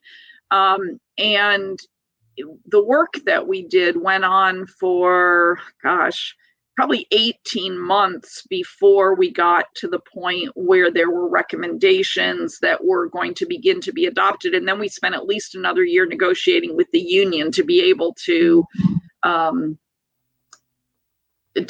begin implementing some parts of it. Some parts could be implemented without further negotiation with the union, but not all aspects. And that was a very interesting exercise. People had people who we were getting input from had varying perspectives. Some people were very resistant to any kind of change, felt that that if we were to make some major change based on the Madoff situation, that was a reactive as opposed to a proactive way of running our program. And so, you sort of had to meet people where they were. And there were subcommittees that looked at certain things and brought recommendations back to the larger group. We held a number of listening posts around the country with people on the staff at all different levels. Of course, there were any number of outside the agency people who had opinions on what it should be doing, and some of them were academics and wrote articles or wanted to come and talk to us, or and so we had to just sort of sort through all of that and navigate where we wanted to come out. I think that Rob Kazami went into that initial meeting and exercise feeling strongly that we needed more enforcement staff. And by that I mean like staff attorneys at that level. I think there was a hope by some that because of the magnitude and impact of the Madoff, what had been uncovered through Madoff, that Congress would provide a significantly increased resource allocation that would allow us to hire a bunch more people. But it quickly became clear that that was not going to be the outcome, or certainly not at the levels that some were hoping for. Right. And so we had to think about, okay, let's assume we only get some small increase in resources. Or let me put it a different way. We didn't assume that hard stop. We had to explore a number of different scenarios and had to do scenario planning. And one of those scenarios was we get very little in the way of increased resources, or we get zero in the way of increased resources. And then what do we do? Because we're still going to be accountable on the back end for what happens. One of the things, there are two really significant things that I would call out that came out of that as to the Division of Enforcement. And again, over a long period of time and lots of back and forth. One was the elimination of the branch chief role within the Division of Enforcement. And that had the very pragmatic impact of taking an entire layer of supervisors, stripping them of their supervisory responsibilities and returning them to being boots on the ground attorneys. And thereby even you got zero more resources, you now have increased the number to to what effect, that's debatable, but the number of boots on the ground staff attorneys. That was a very controversial. Yeah, is that the one that got the union involved? That measure? Many other program, but yes, the union got involved in that one. I mean, there's a collective bargaining agreement. Management can't just do things willy-nilly if they're not within the four corners of the collective bargaining agreement, unless they negotiate for them. So that was one. That certainly did not improve the morale of the then current branch chiefs, or the very high performing experienced staff attorneys who were hoping that their next stop was going to be to become a branch chief, because now they've just been knocked back down the totem pole a little bit. So, part of what we were charged with was not just coming up with, to use that as an example, a decision or a recommendation, because it wasn't our decision, but we were recommending, that could perhaps be a solution, but how are we then going to lead through that and roll it out and implement it in a way where the potential benefit is offset by some cost that, like if everybody just goes on a work slowdown, or, the union sues us, or, fill in the blank, then that's not a net plus. We had to work our way through that as well. The second big thing I'll call out is the decision to create these specialty units.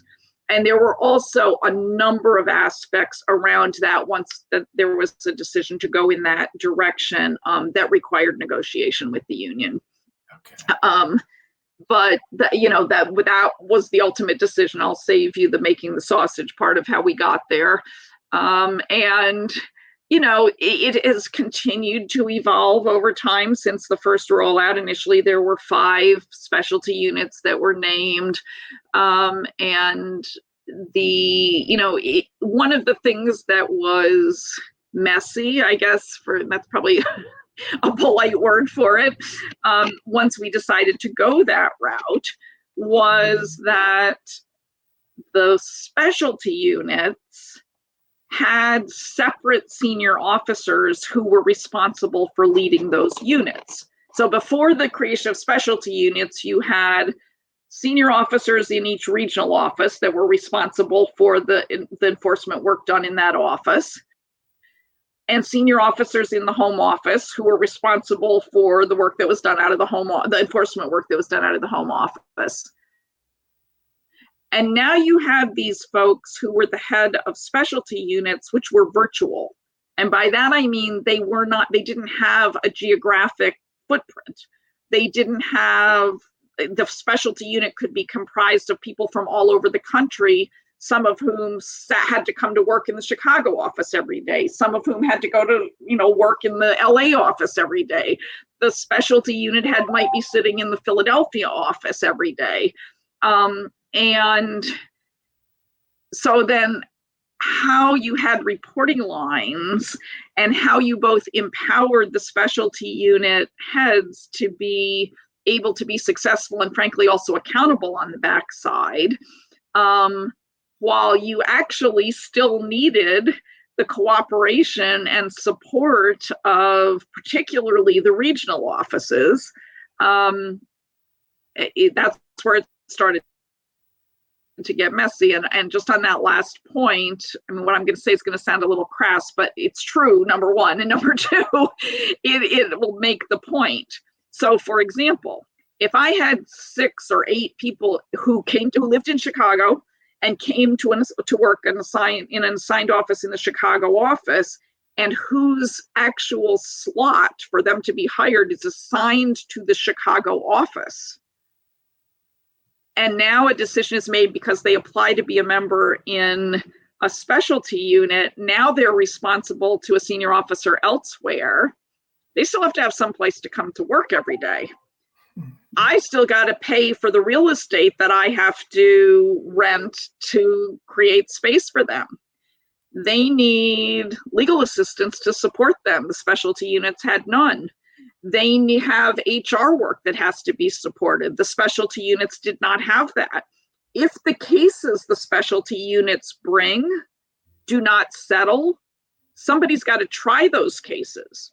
And if that case is a specialty unit that's going to go to trial in the Northern District of Illinois, guess whose trial resources are going to be going into court on that?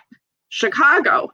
So, while people could get conceptually on board, we weren't structured or resourced fully to be able to just pull the trigger on that and have it quickly fall into place. And so, there's been messy parts to it, I think, in some, and for some units, implemented more smoothly and to greater success than in others.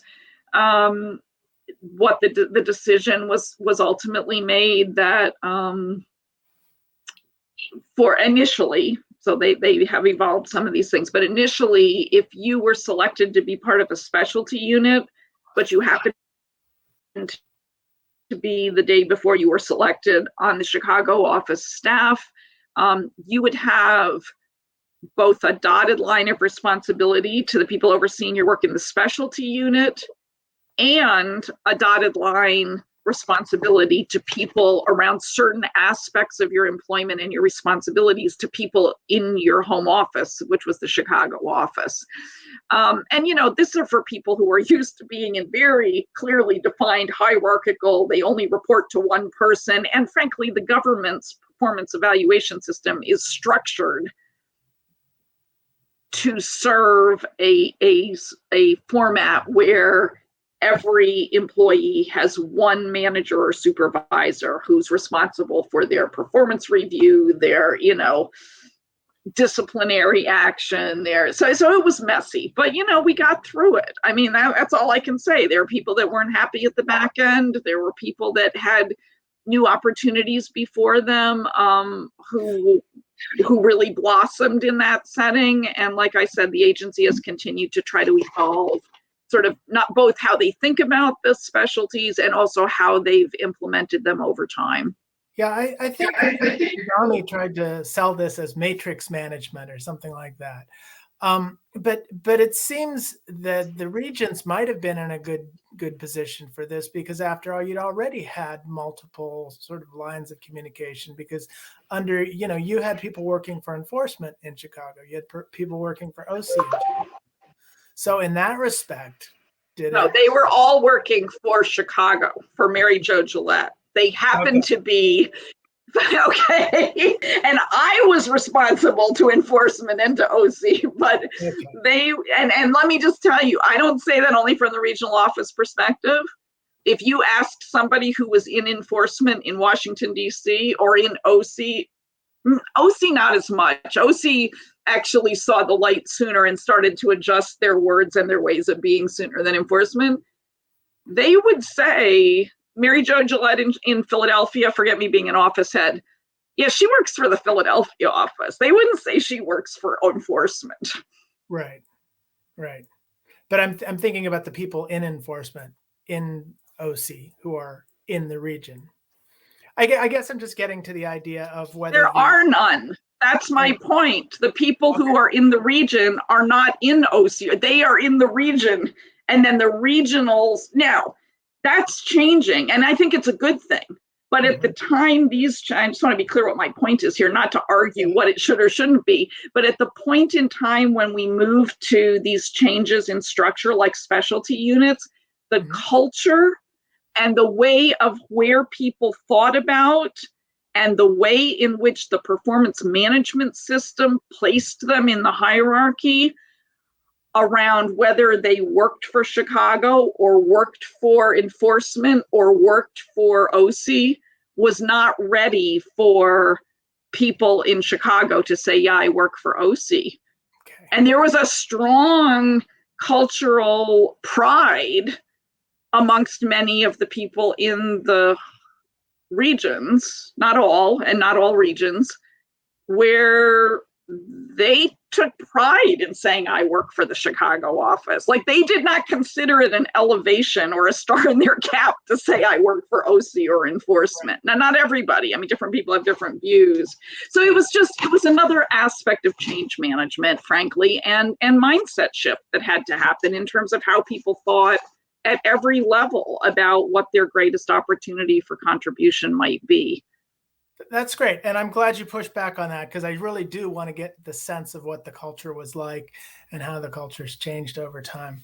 We're running up on a couple of hours here, and I want to make sure to get in to some of the things that happened toward the end of your career and sort of extracurricular stuff. You were involved in some diversity initiatives. The first one started in enforcement. Is that right? Yeah, I was involved in some informal stuff from early on just because I was an agitator on this issue. It tried to do it politely, but the point is I wasn't waiting for a formal opportunity. The first formal opportunity came, and I was still in the Philadelphia office when this occurred, at an off-site meeting that was being led by Steve Cutler, who was the director of the Division of Enforcement, and we had all gathered in Denver. We all being the regional office heads, the heads of enforcement from each regional office, and all of the senior officers in enforcement in the front office in Washington. And the topic just came up about how we were doing and how we felt staff in the division, particularly people of color and women, might be feeling about whether their contributions were valued and recognized, and so on. And what came out of that was the decision by Steve Cutler to create a diversity committee. I think that's what we called it at the time. For the Division of Enforcement, and it was 12 people. And that was the first sort of very formal effort on that part that I was directly involved with. After that, the agency began moving forward with some more formal work in this area. And I did have the opportunity to serve on some national diversity committees, and frankly, even to chair some of those national diversity committees. But again, still in what I would say were pretty early days of the diversity efforts at the commission. And that second phase started under Chairman Donaldson, but actually what was done under Chairman Donaldson was he committed to it, and funds were allocated to bring in some outside consultants to begin to gather data so that we could sort of level set where we were. And then Donaldson left, and Chairman Cox came in, and the establishment of some of the next iteration of committees happened under Chairman Cox. Okay. And this is when we get to the SEC Diversity Committee on Mentoring and Professional Development. Does that sound familiar? Yes, there were 5 different committees that came under Chairman Cox that were done, and that was one of them. Yes. Okay. There was also an Office of Minority and Women Inclusion. Yeah, that was required under Dodd-Frank. So that was not something that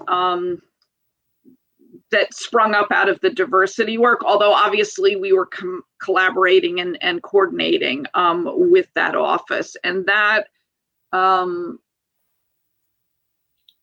I was involved on the interview panel with selecting the first head of that office, but it was something that was required of certain government agencies, particularly in the financial services oversight area, as part of Dodd-Frank. Okay, sounds like the unofficial initiatives would have started somewhere in the early to mid 2000s or so. Yeah. So you were there till 2014. So did you see a change? Were these programs able to exert some influence during that time? Well, okay, yes, it's all relative. So when you have nothing, anything is a change, okay? And when you have nothing, you got to start somewhere. Like, you got to take the first step.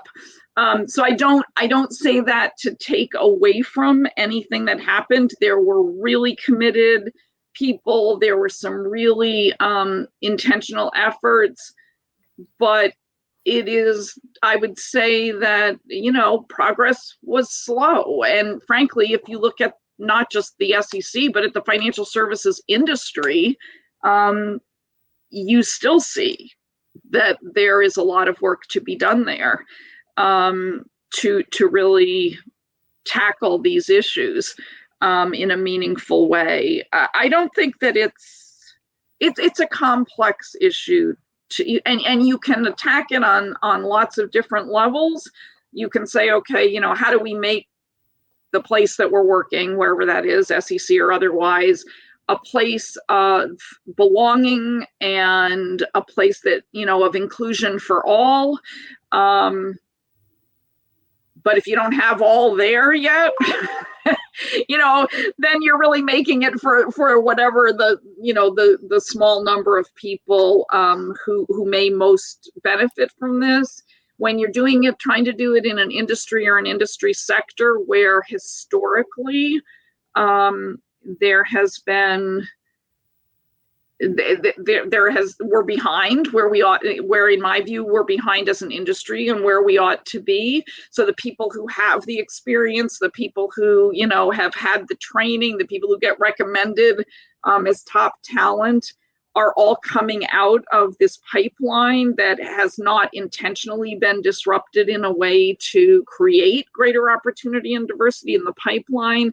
It tends to just repeat itself. So I'm talking actually about a broader issue than just for the SEC. I have no question that there's absolute commitment, and there have been some people over the years who have done some amazing work.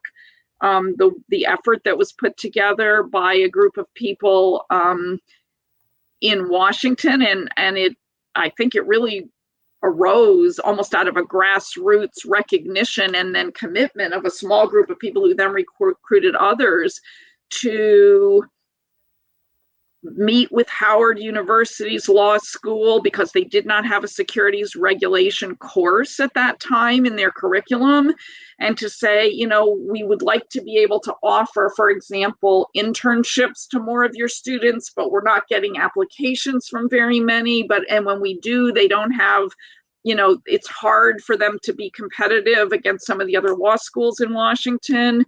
And there was a group of people that worked with Howard to design a curriculum that Howard decided they would then give credit for.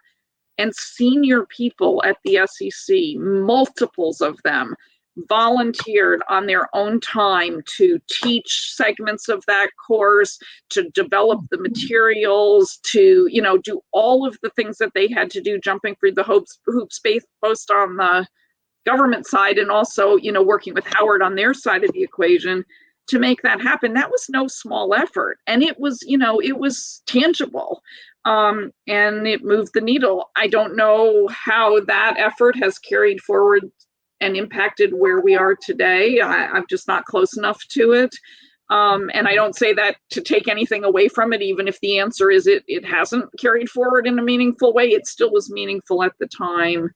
So I think that, yes, things have changed, but as with many other places in the world today, they haven't changed as much as you might think. Yeah. So I can just tell you from personal experience, and I'm not bringing the person of color aspect to the table, but just from a gender perspective, it was not at all uncommon for me to be in rooms inside the SEC, in meetings with people from outside the SEC, at conferences where I was speaking or not speaking, just attending, where I was the only woman in the room, period, hard stop. Today, so I'm 64 now, the number of rooms I'm in where I am either the only or one of 2 or 3 women in the room is still kind of discouraging in terms of a measure of progress. It's better, but it's not as much better as you would have hoped across a career of 40 years. Yeah. Well, so I think we all have to own that, honestly. Right. Well, speaking of today, I want to wrap up with just a quick assessment of your decision to move on from the SEC and what that career meant to your subsequent career, what you carried with you over the years since then.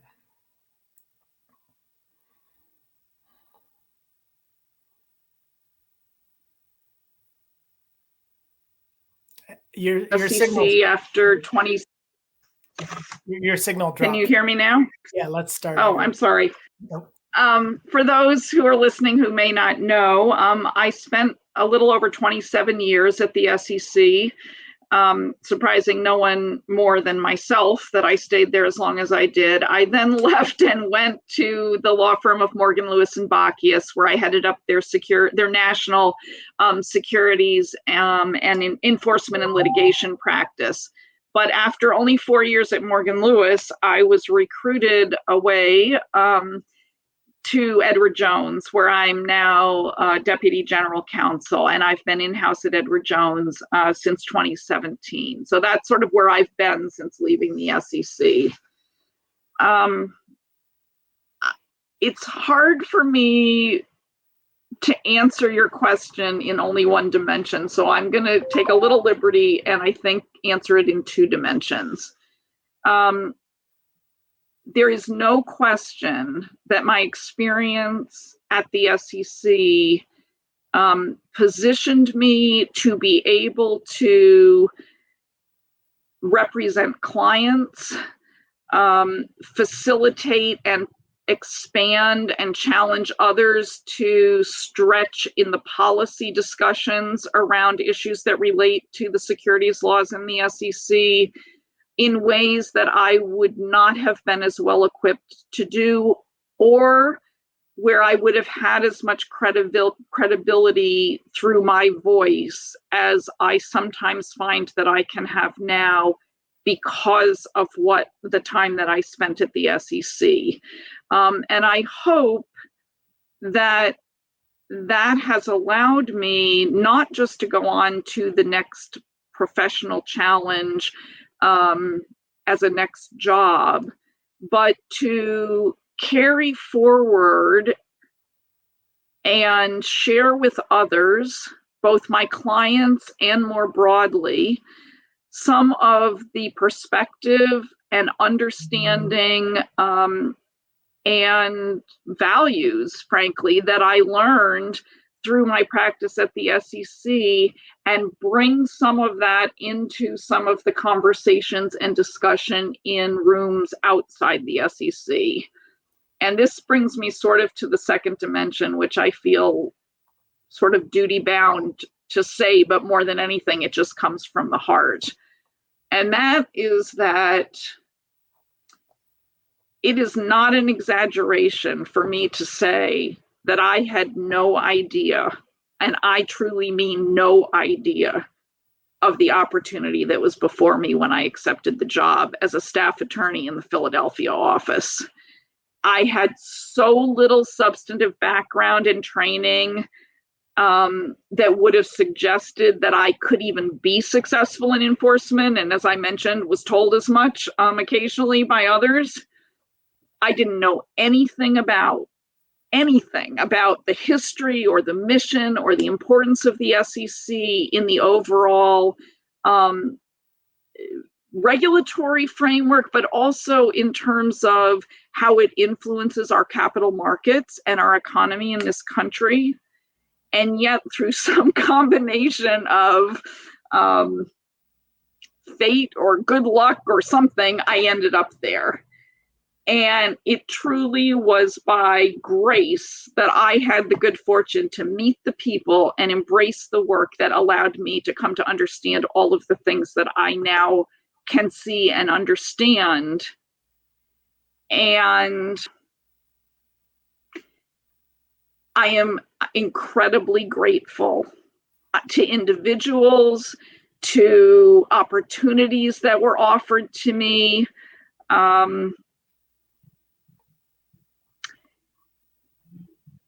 And honestly, to the training that I got there, to think strategically, to think analytically, to connect dots across lines, to remember that the mission of the SEC is not solely to protect investors, but also to invest in fair and orderly and efficient capital markets, and to facilitate the raising of capital in our economy. And so here's my admission. for people who know me, and there are a lot of people who do, I think that probably without exception, most of them would say Mary Jo is not a follower. She was rarely somebody who just like signed on and went along to get along. In fact, I think a lot of people would describe me as a contrarian, or somebody who was constantly sort of poking and challenging and questioning to the status quo to explore how we could do it better. And I didn't go there because I really understood or believed in the mission of the commission. But my admission is that over the course of my career at the SEC, I became nothing short of what I would call a true believer in the importance and the need for and the mission of that agency. And I will continue to try to share my perspectives and poke and prod and push where I think that we can do better, or where they can do better, and to keep the dialogue going, because I just believe as deeply as I could even imagine in the importance of the mission and the existence of the agency, and also in the broader impact and potential for impact on policy and on our economy. Well, that's a great place to wrap up. I appreciate your poking and prodding me a little bit, and the passion that you've put into this discussion. It's been great to talk about the regions and talk about the commission. So thank you very much. And it's been a pleasure. I'm sorry we probably went over our time, but I'm sure you'll take care of that with the editing. Worth every minute. Thank you. Thank you, Ken. Bye-bye. All right.